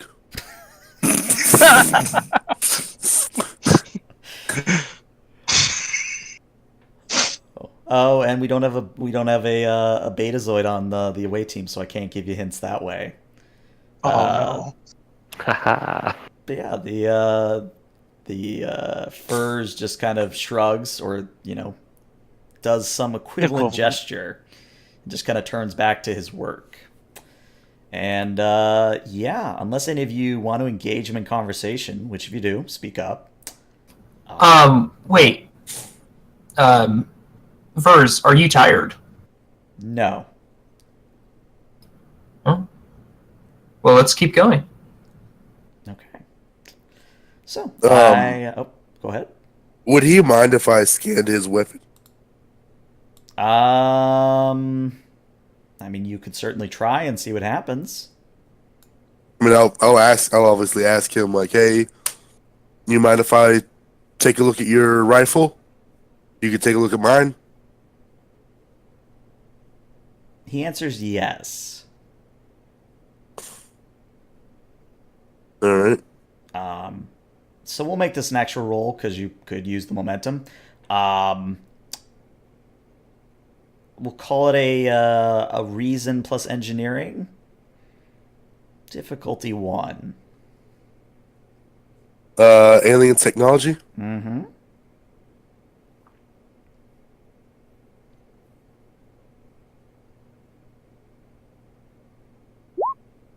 All right, you get 2 Hey. momentum. So yeah, Matic, you're able to tell that the rifle he's holding is sort of what you can probably guess that based on what you've seen of the Feathe so far, it is iota radiation rifle. It does quite a number on biologic material.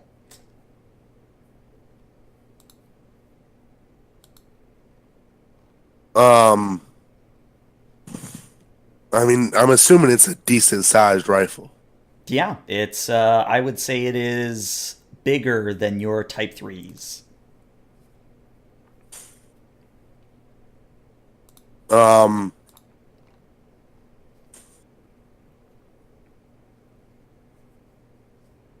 There's an Betazoid, so I can't tell anyone. Nalon and Crowley up on the ship get the feeling from Matic that he really wants to shoot this rifle. All right. Well, I think at this point I can put you on this map, and hopefully dynamic lighting does its job. But you all should be upper right. Yep. And stream, you'll just have to bear with us for a moment so I can zoom out to see everybody. There you go. So the way we're going to handle this grid is every 30 feet is going to be a new zone. And I'm actually just going to make a very quick handout here. Or, well, maybe I can throw it on the page somewhere. Let's see. Combat momentum. Let's... With dynamic lighting, we can't see it. Yeah, unless that's it's in the. not really going to work. Do you want to make it like an actual handout you give us? I think so, yeah. Let me do that. All right, so handouts. Add handout. Combat. Momentum spends. All player journal. Where did I put it? Combat, momentum. All right, you should now have a combat momentum spends handout.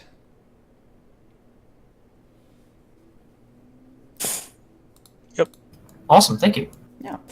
And I'm going to put us in turn order just because it might matter. But yeah. Just whoever would like to go first, really, can go first. Has the Feph ambassador told us anything about the creature we're hunting? Have you asked him? No. Then I would say no. He has not said a single word. Vers, what kind of creature are we hunting? Volcanic. Oh, Maybe we should not split up then.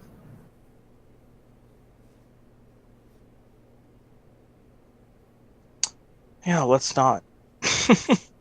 Wait, is he gonna have us kill a Horta? Because I'm not okay with that. You have no idea if there's even Horta on this planet. Or Horta. So yeah, are you gonna let Vers take the initiative, or are you gonna press ahead on your own? Let's see. I think we should set a good example and lead the way. I can't move my token. You got to go back to the arrow tool if you were on the ruler. Oh. Yeah, that might help. Another thing you guys can do is, like, as you click and hold on your token, if you hit the space bar, it will automatically show you the ranges, and you can hit space bar again to do kind of a waypoint. And then when you let go, it'll show us your path. Which button was that again? Space bar. Space bar. So I'll do it here for the ambassador. So he'll start there, he'll go to there, and then go to there. Did I do that right? So I just warp there. No, you for the rest of us, you just kind of moved as needed. Yeah, we saw your waypoint moving. Which one's the distance? The arrow? The arrow is the ruler is the distance. And the magic number here is 30 feet.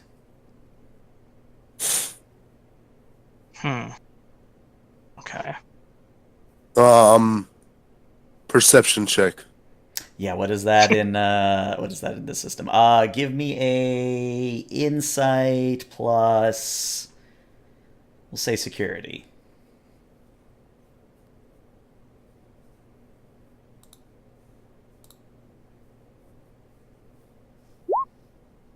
Ooh. Yeah, you're looking around. You're not really picking up any kind of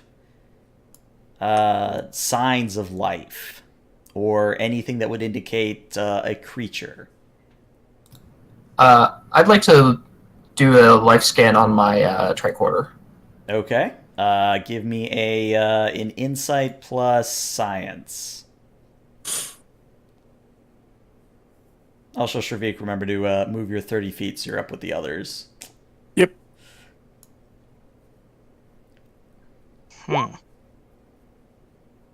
Okay. All right, one success. I don't know what the difficulty. The difficulty was 1. It's really hard to get a concrete reading on your tricorder because of the interference coming from the rocks, but there does seem to be some sort of life sign to the west on this map. So over in yonder direction. Matic, I'm showing readings to the west. Do you want to take the lead? Yeah. What setting? Vers, for the sake of this ritual, do we need to kill the creature or merely subdue it with our weapons? We have a stun capability for our rifles. Kill.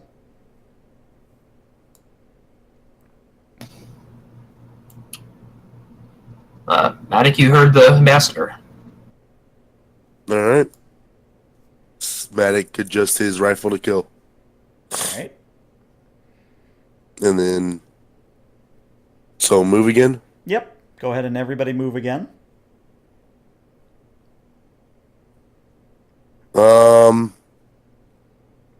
This is a cave wall of sorts, I'm assuming. Yeah, anything in darkness is supposed to be a cave wall. Okay. And I'll say, go ahead and move up to 60 feet. That way we're not spending too long on the movement here. Okay. Yeah, Matic will move to, I guess, there. Okay. Kind of hugging the wall. Trying to see if anything sticks out to him. It will, because you will begin to see something. I now can't see anything. We're hunting a dragon. My Perception check. my light source changed, and now I can't see where I'm at. Hold on. Try now. There we go. Thank you. Yeah. All right. So as the 4, 5, 6 of you round the bend, and you see this sort of orange kind of lava pool, or is it magma? Oh. Whichever it's supposed to be. You see that there is magma or lava spilling from the wall and just kind of pooling up. And from within it, a form begins to emerge. And Vers says, Churumbo, and unholsters his weapon and points it in the direction. And before your very eyes, out pops a magma dragon. Because why not? Oh my god. So crap. we're just going to go ahead and add him to the turn. Yeah, who would like to go first? Because it is player's turn first in combat. And if you're Captain, you have just, the honor. I was to say. Right. Does anyone on this mission have quick to action? Rouge does not. Yeah, Rouge would have been your guy for that. Okay, what I will do then is I'm going to take the assist action because I have a new talent now. Mm-hmm. That whenever I use an assist action, I can retain the initiative for free. Oh. Hey, new talent. Yeah, from the command source book. So I will assist whoever is shooting next by offering cover fire, I suppose. Like I will shoot in one direction so that the magma dragon has to move into the other, which gives a clear shot for, let's say, Rouge or Matic. Okay. All right. So since you are keeping the initiative, who's going next? I'll go with Rouge. Okay.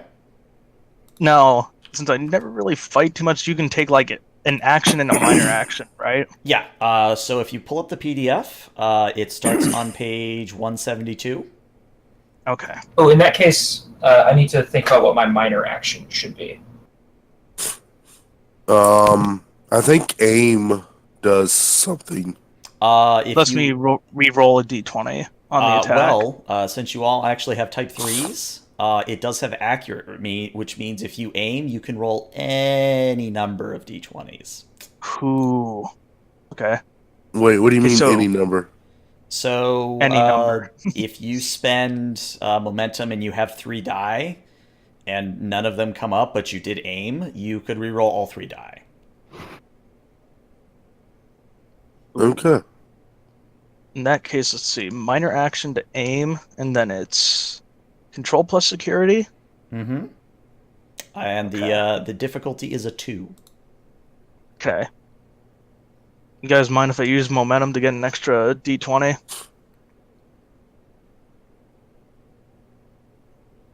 Go ahead. Do it.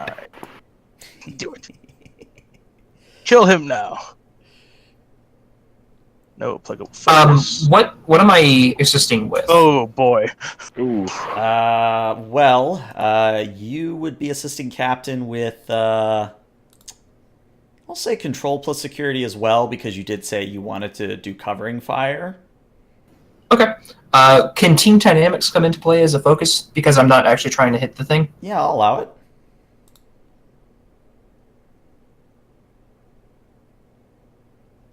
You said, control security. Okay. Mm-hmm.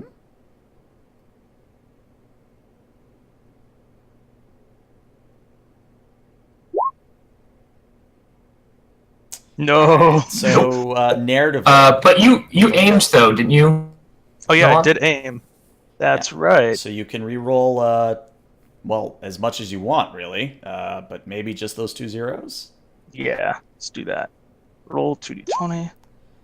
All right. Hey. The 7 will get you a success. Narratively, what happens is Rouge kind of takes a knee and steadies his aim, and as he does so, Captain, you fire off a shot to try and get the Churumbo to move in a certain way, and as it moves out of the way of what it thinks is poorly aimed phaser shots, Rouge is able to squeeze off a shot. And yeah, you get to do double checking things here. What is it? 4 plus security. Yeah, 4 for security. So 4 plus security for Rouge would be 8 challenge die worth of damage. Alrighty. Okay. Remember, you do have that lovely new handout of momentum spends. I recommend. Let's see. I recommend spending 1 to reroll all the zeros. Okay. Or we can spin 1 to lower its resistance and try to figure out what its resistance is. That's also true. Let's see. I'll spend 1 to reroll the zeros, so that'll be 4 challenge die. Mm-hmm. Yeah. Hey. Very nice. All right. So your shot to any other bipedal humanoid creature, you're pretty sure that your shot would have easily shot this thing down. However, it seems to do reduced damage, almost like the creature's, I wouldn't call it exoplating, but scales maybe. Seem to absorb the energy, and obviously the phaser shot does not do as much damage. Great. Cool. Yeah. So the Churumbo on its turn is going to move here. Oh, Jesus. And it is going to do a retaliatory breath of fire. So its maw just kind of leans back. The interior begins to glow, and then it goes whoosh, over the 5 of you. So for this, I have to double check I'm doing it right. Any character within reach of the initial target, and then 1 target within close range. So this will actually only affect these 4 here. So Shrevik, you're back far enough that it won't hit you. I just want to say that Crowley's aboard the Arcadia, shining a 4th pip. Actually, it's I have to roll effects. Okay, so the initial target is going to be Rouge, and if I roll effects, then I think I get in it for free because I'm adjacent. No, I'm not adjacent. Yeah, you are within close range. Yeah. All right. Well, let's see what this thing rolls, and what comes up. Might help if I did my macro. So ranged, completely whiffs. So the breath kind of, it's predictable. So Rouge is able to get out of the way just in time before this blast of hot, molten, I guess you could call it plasma, sort of washes over the area.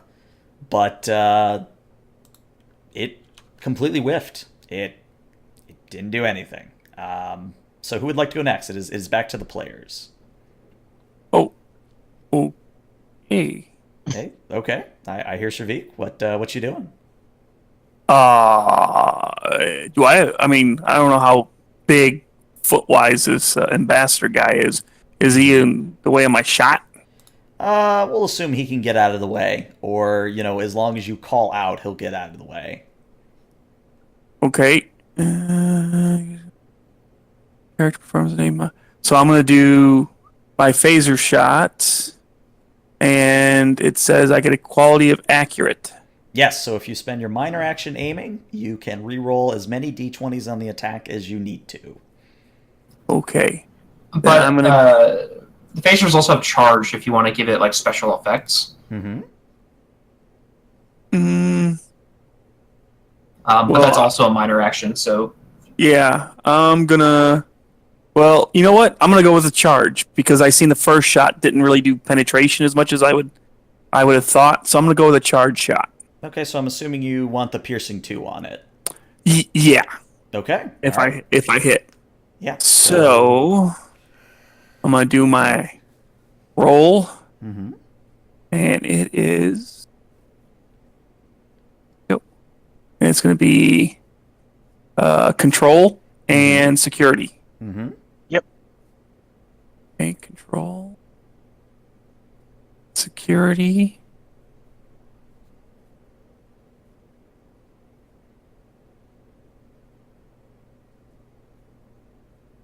I don't think I'm getting anything on that one, guys.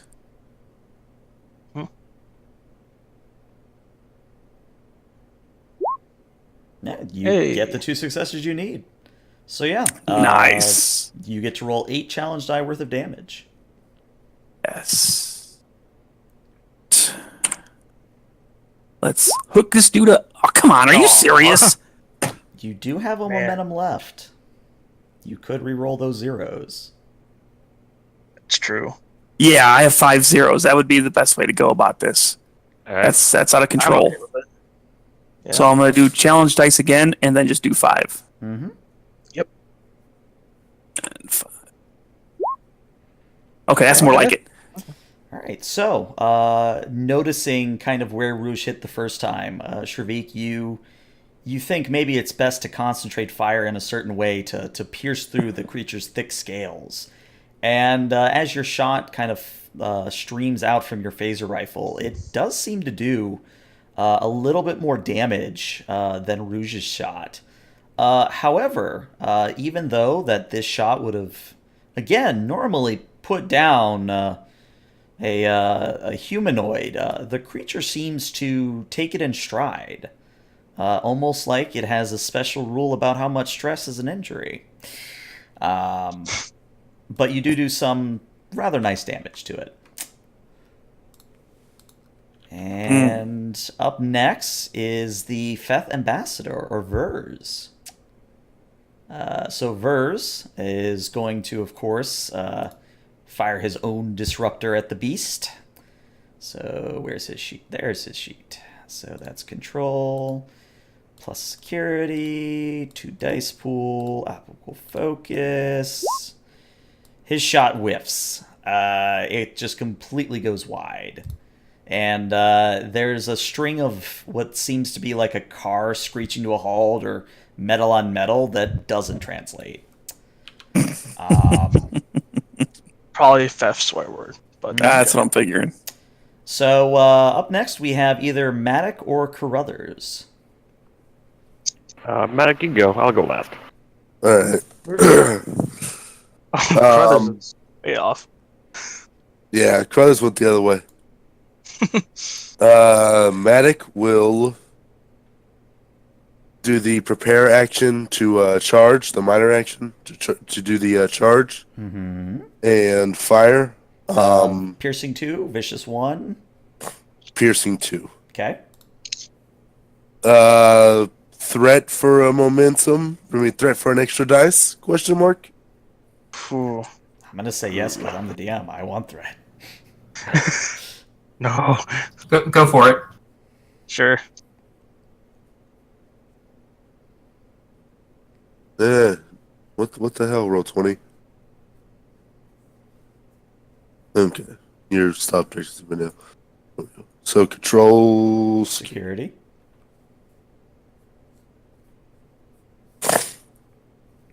phaser-based weaponry. Yeah, I would say you are using phaser-based weaponry. It would apply. Whoa. You're trying to tell me that phasers are phaser-based weaponry? I don't believe it. I know. Check the rules. Get the book out. Index. Let's see.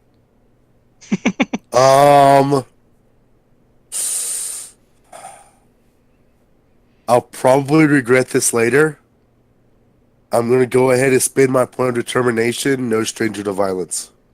Okay, so you'll automatically succeed, but you still have to roll your dice to see how much momentum. So you get 2 momentum. And yeah, go ahead and roll me 3 plus 4, so 7 challenge die for you.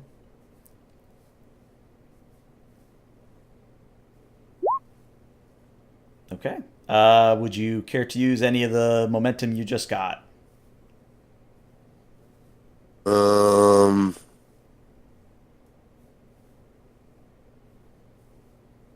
I think you can use 1 momentum just to get rid of 2 more resistance. Yeah, I'll go ahead and drop resistance again. Okay. So your total piercing will be 4. So this will do that much damage. So kind of following in the theme here, you once again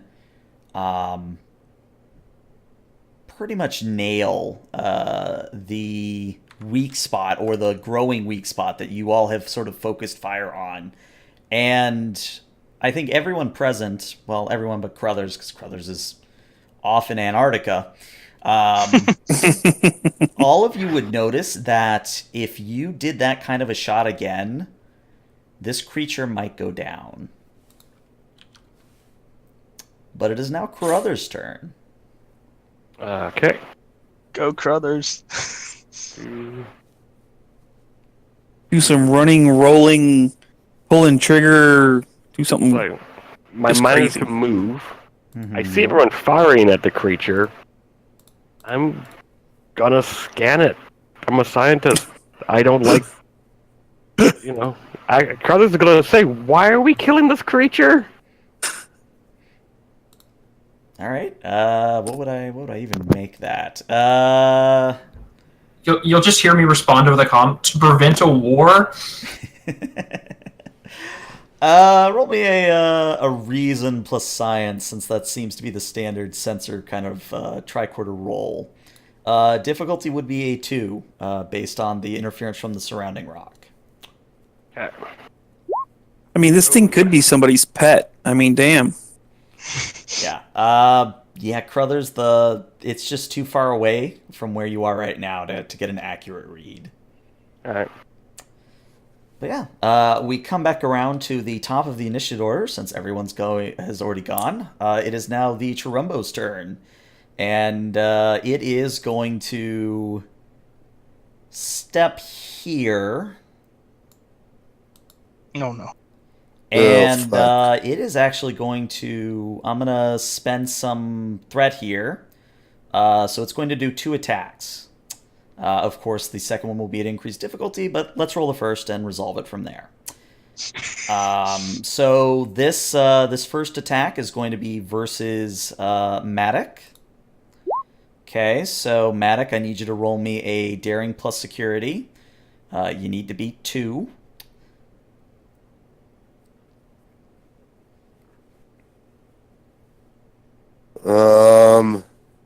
Should I use that last momentum or save it?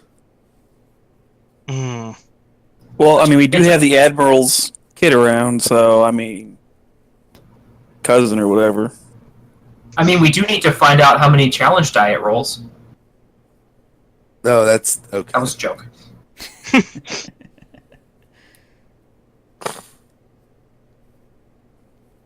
Are we using it or keeping it? I'd say we should probably keep it. I'm not sure if we want to. If majority is spend it, so he can get an extra dice, then I'm cool with it. Yeah, we'll just keep it. I feel lucky. Ooh. Ooh. So you do get the 2 successes, but that is an active character winning, so Yeah. it will still hit you. So narratively, the Chirumbo comes up and, like a dragon, it rears back a little bit, takes its right claws, and just swipes at Matic.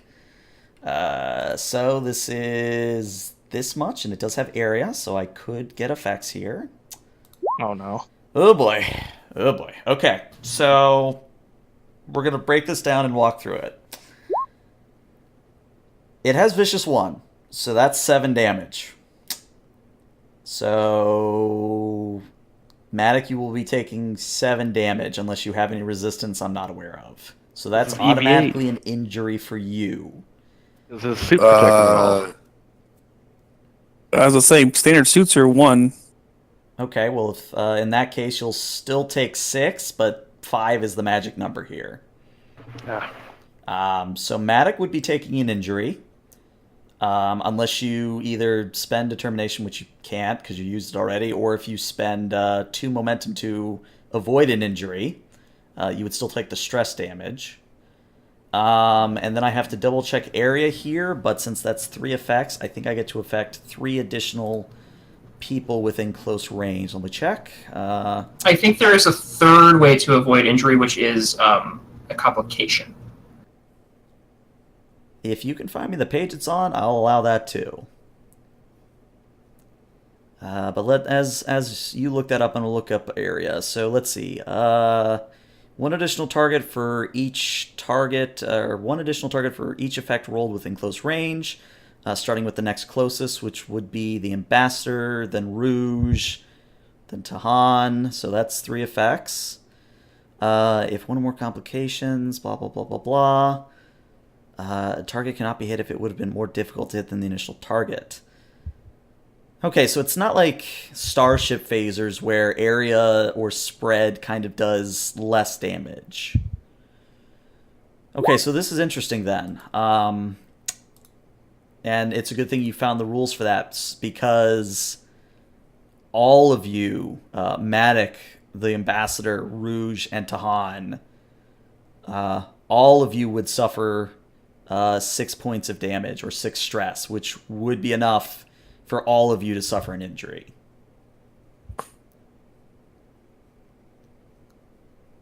Yikes. So we, So I think I'm going to use my determination. What's important is how we've lived. mhm. And then I'll take the 6 stress. Which color is that on our tokens? Should be the blue color.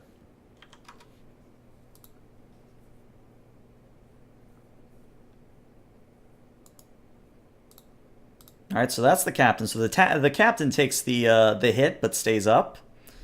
Matic, how are you avoiding the injury, if at all? He's just gonna take the injury. Okay. Do note that you will need to get medical treatment before the scene ends. Otherwise, you could risk bad things. So, Matic, you're effectively out of combat then. Just so you know. Wait, an injury automatically puts you out of combat? Mm-hmm. Oh, I thought you had to give a certain amount of injuries. Nope. Single injury is all you need to be knocked out of combat. And Oh, that was a lethal attack, I assume, right? Mm-hmm. So that means it was a lethal injury, which means you die at the end of the scene. Yeah. You basically narratively, Tahan was able to get out of the way just in time before the claw really ripped into his suit, but Matic, you've got some gashes in your suit. can I need retcon to that? do Because my stress too. I thought that you needed multiple injuries to get taken out of the fight. Well, I mean that's why we're walking through this. So Yeah. it's always 1 injury is all you need to get knocked out of the fight. So it comes into play if you take an injury after that, that you could die basically. It's kind of like breaches for ship combat, where 5 is the magic number. But it's not like ship combat in that you don't have a certain amount of breaches before you die or whatever. It's simply you have an injury, you're out. So knowing that, Right. would you like to try and avoid the injury in any way? According to the book, I can either take a complication minor injury or I can give you 2 threats. I'm going to say you don't want me to have threat right now, so the complication would be better. But it is your ultimate call. I'll let you make the judgment call. I'll take the complication. Okay. So, Matic, your complication is that the Chirumbo does swipe at you pretty heavily, and the only reason your suit doesn't get pierced is because you kind of hold up the phaser rifle as kind of a barrier, even though it's a meager one, and you survive the hit, but your phaser rifle did not. All right. All right, so that's the captain, and that's Matic. How is Rouge avoiding the injury, if at all?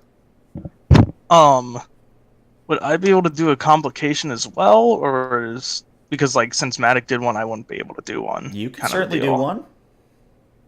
Okay. I could take a complication. Okay. So complication actually going to be the same one. You lose your phaser rifle. Alrighty. Cool. However, I will say the Feathe ambassador does not fare as well.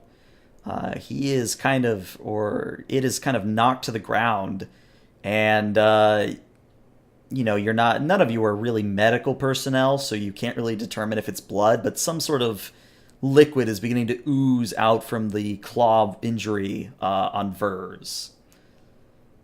But yeah, that is the Chirumbo's attack, and I'm actually gonna not have it attack twice because of how monumental that was. If I take the complication, would it also be I lose my phaser? Mm-hmm. I'm going to do that instead. Okay, you lose your phaser. So I still have my determination. Yep. All right, so we come back around to the players. Which player would like to go next? We've all guess. gone, right? Well, this I is was a about to- round, so you can go. Okay.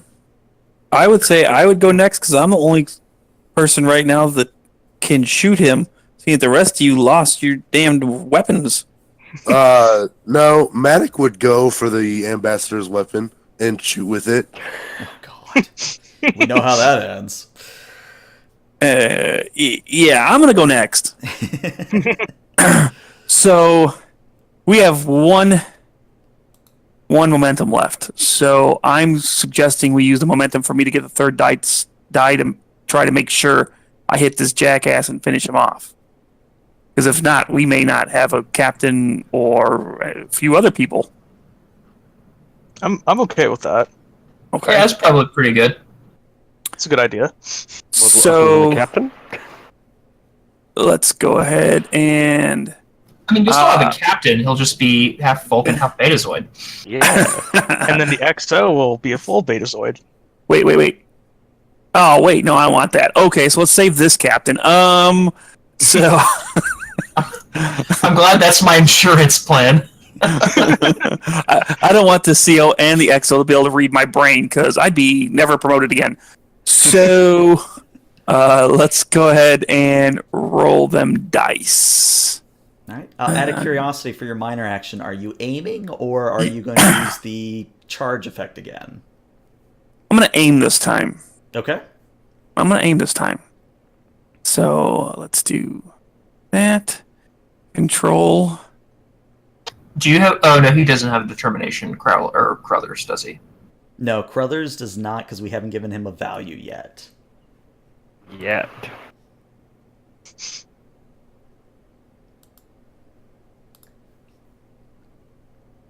Actually, would this be his second time being introduced, so he could gain one? Yeah, he could. We'll resolve that if it comes up. All right. We need to do that for Rouge and Andromeda as well, but we'll do that in a moment. So yeah, Shervik, you hit. You indeed hit the thing. Now the question is, can you do enough damage? And that. All right. You don't have any piercing on that, so narratively, you fire again, but the creature seems to be a little bit more wary of its weak point that you keep hammering in, and you hit it in a completely different spot, and much like the first time someone hit it, doesn't really seem to have done much damage at all. In fact, you maybe basically hit it with a cotton ball, as far as it's concerned.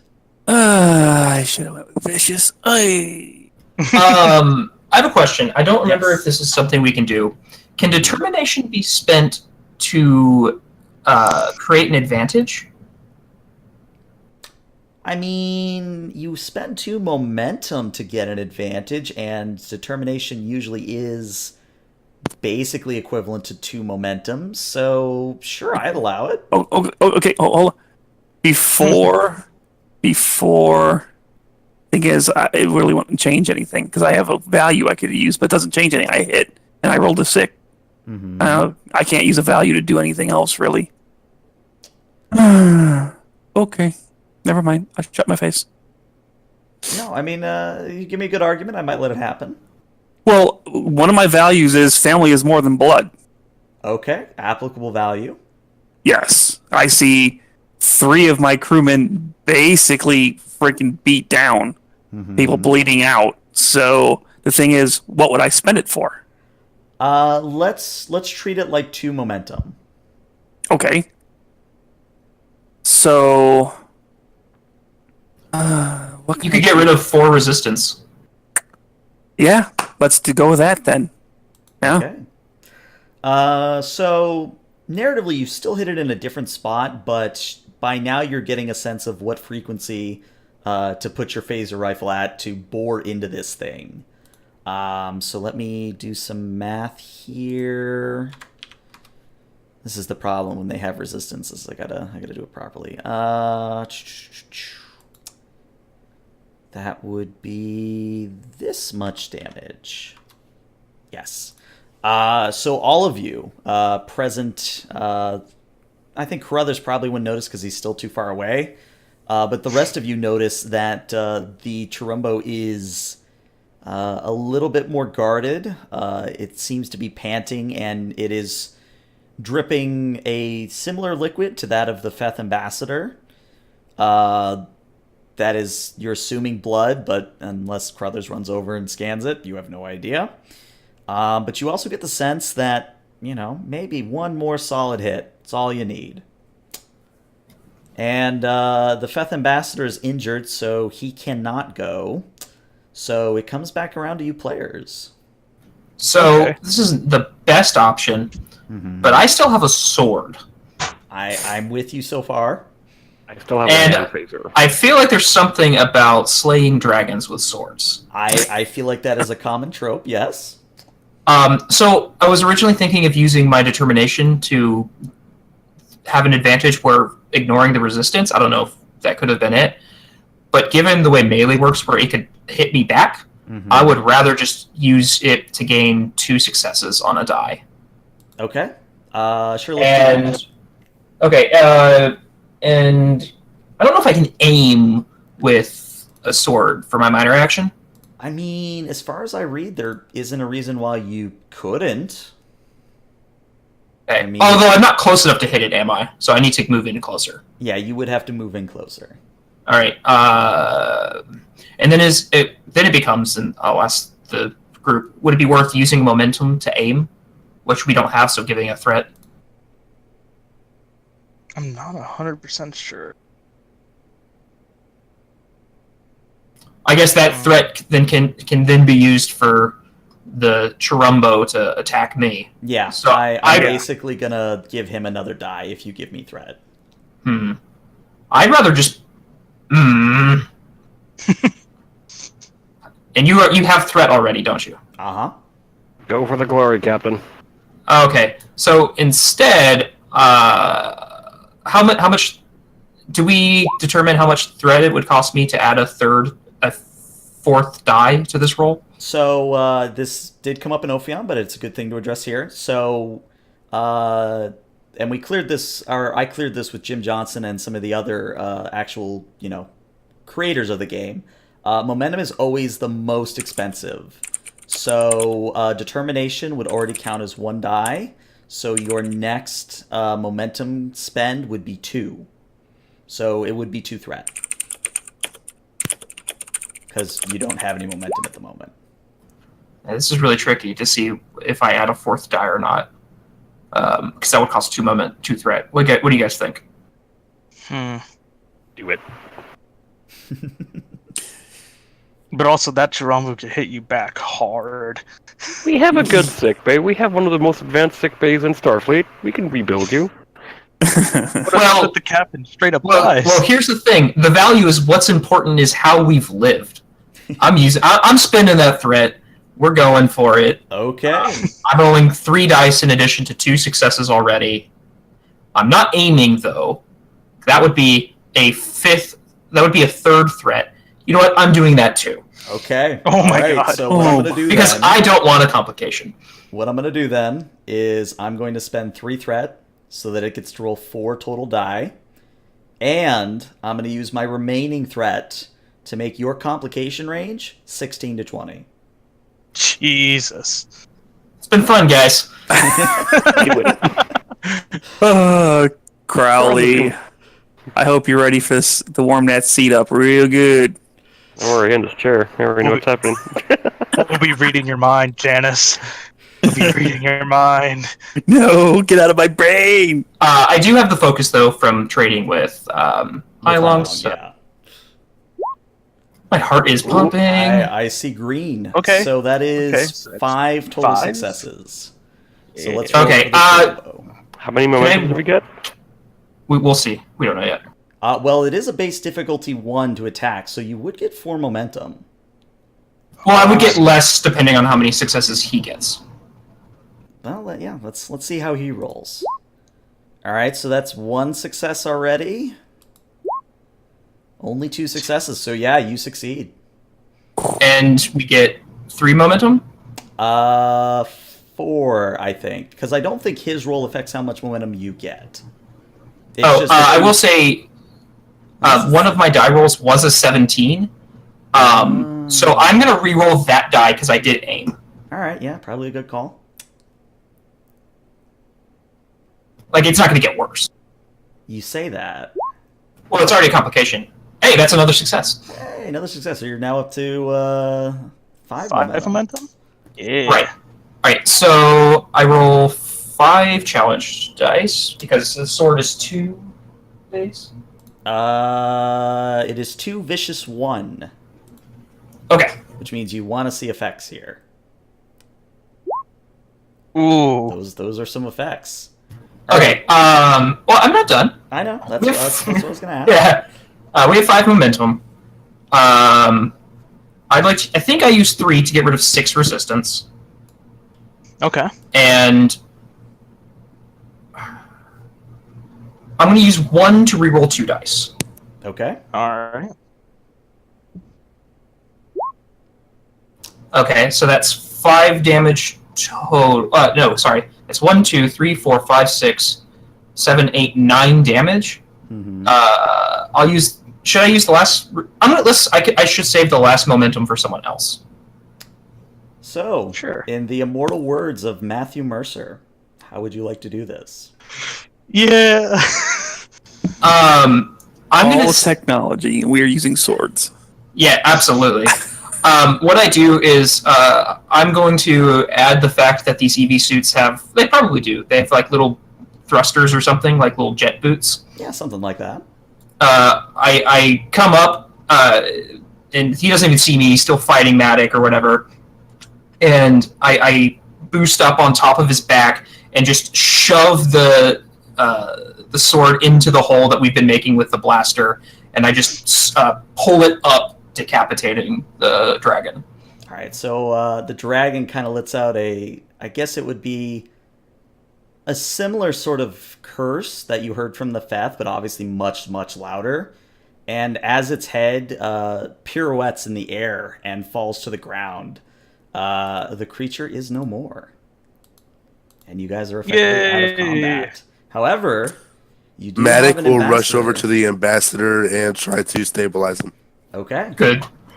So I will say, Matic, and I'm going to double check the spend here. Let's see, recover, I think. Is it recover? First aid. The creature attempts to stabilize an injured character within reach, which you are. This is a daring plus medicine task with difficulty 1. I will say the difficulty I'm going to make a 2, because it is alien to you and you really have no idea how best to treat him. Okay. But I think you have emergency medicine, so your focus would apply. And I saved a momentum for you. Yeah. I got rid of that focus, and instead I grabbed the field medicine talent. Okay. And so I ignore any increase in difficulty for working without the proper tools. Do I want to be a dick? I'm going to be a little bit of a dick. Instead of the difficulty being 3, it'll still just be a 2 with that talent. Okay. Yeah, I have a single point of threat left, but I'm going to use it, I think, to make it a difficulty 2 solid. Momentum for the third dice. Sure. Yeah, it'll make a big difference if this guy comes back home alive. Oh, God. Do you have, because you've already spent your determination, if I remember correctly, do you have a value that you could challenge? Maddox being more friendly with the crew, so could I challenge understand technology better than people? Whoa. I'd say yes, but how would that apply to the current situation? He understands that if this he probably gets the idea that if this ambassador dies during this, it probably won't look good, and it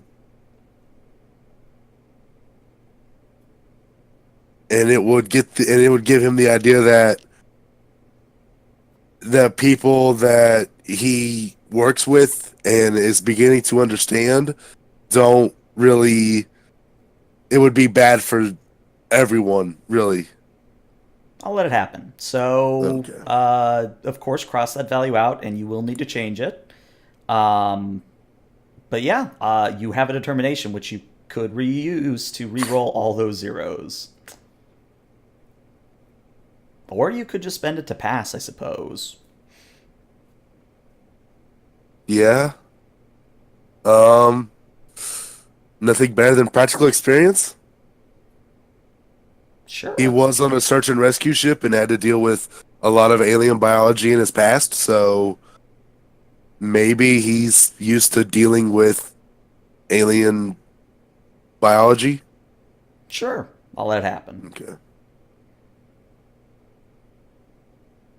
So yeah, I think either way, with you getting the new value and spending your determination, since I have no more threat to be a dick with, you're going to be able to succeed.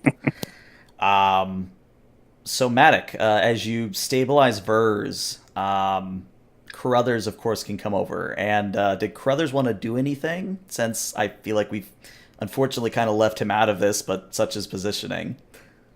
Yeah, he's just going to look at the life that they just took. Mm-hmm. He's just going to blank out on looking at that. Okay. Would he run another scan or no? No. I bet there's no betazoids down here to feel what he's feeling right now. Poor guy. All right. So in that case, the Feathe Ambassador Vers, as soon as he is stabilized, he says,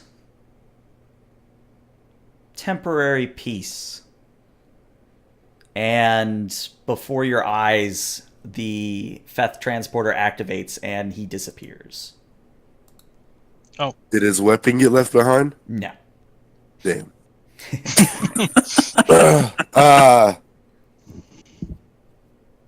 Brothers, you got a scan on the Feathe Ambassador, right? Yeah. No. No, I don't think I did. No. Well, anyone else get the feeling that somehow this thing and him are related? Unfortunately, I agree, Matic, but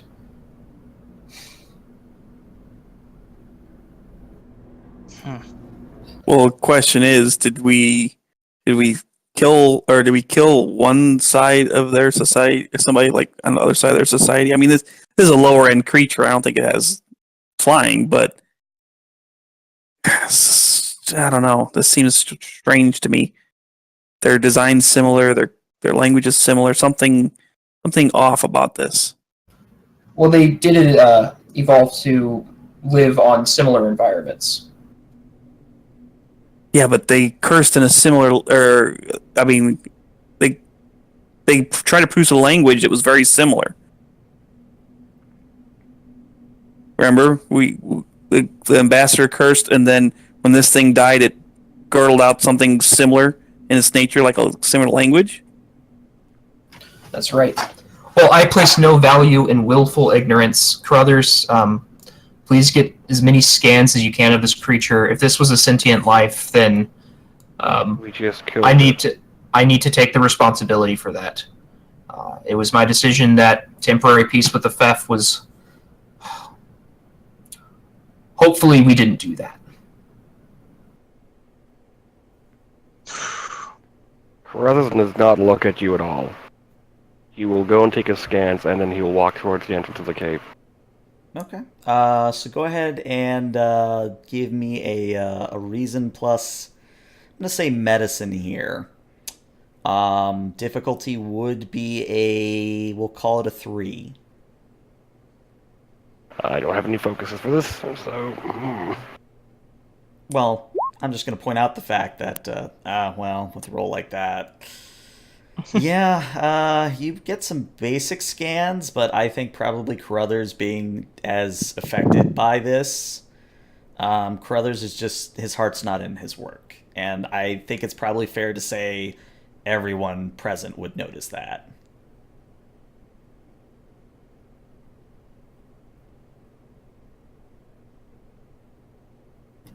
Captain to Commander Crowley. Crowley here. 5 to beam up. Very well. Wait on that, Captain.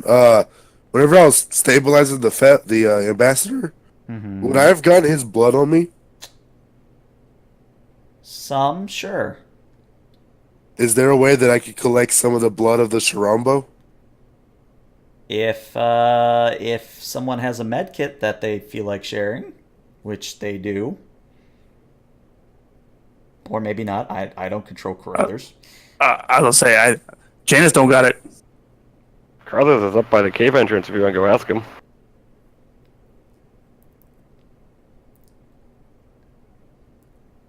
Yeah, I'll walk up to Carruthers and, hey, I'm collecting some of the blood of the Sharombo. Here. He just cuts you off and just hands it to you. Here. Okay. Go see Nala whenever we get back to ship. Consider that an order. And then he's gonna walk off. And he'll walk back to the Sharombo. Alright, so for sake of argument, you get the blood sample you want.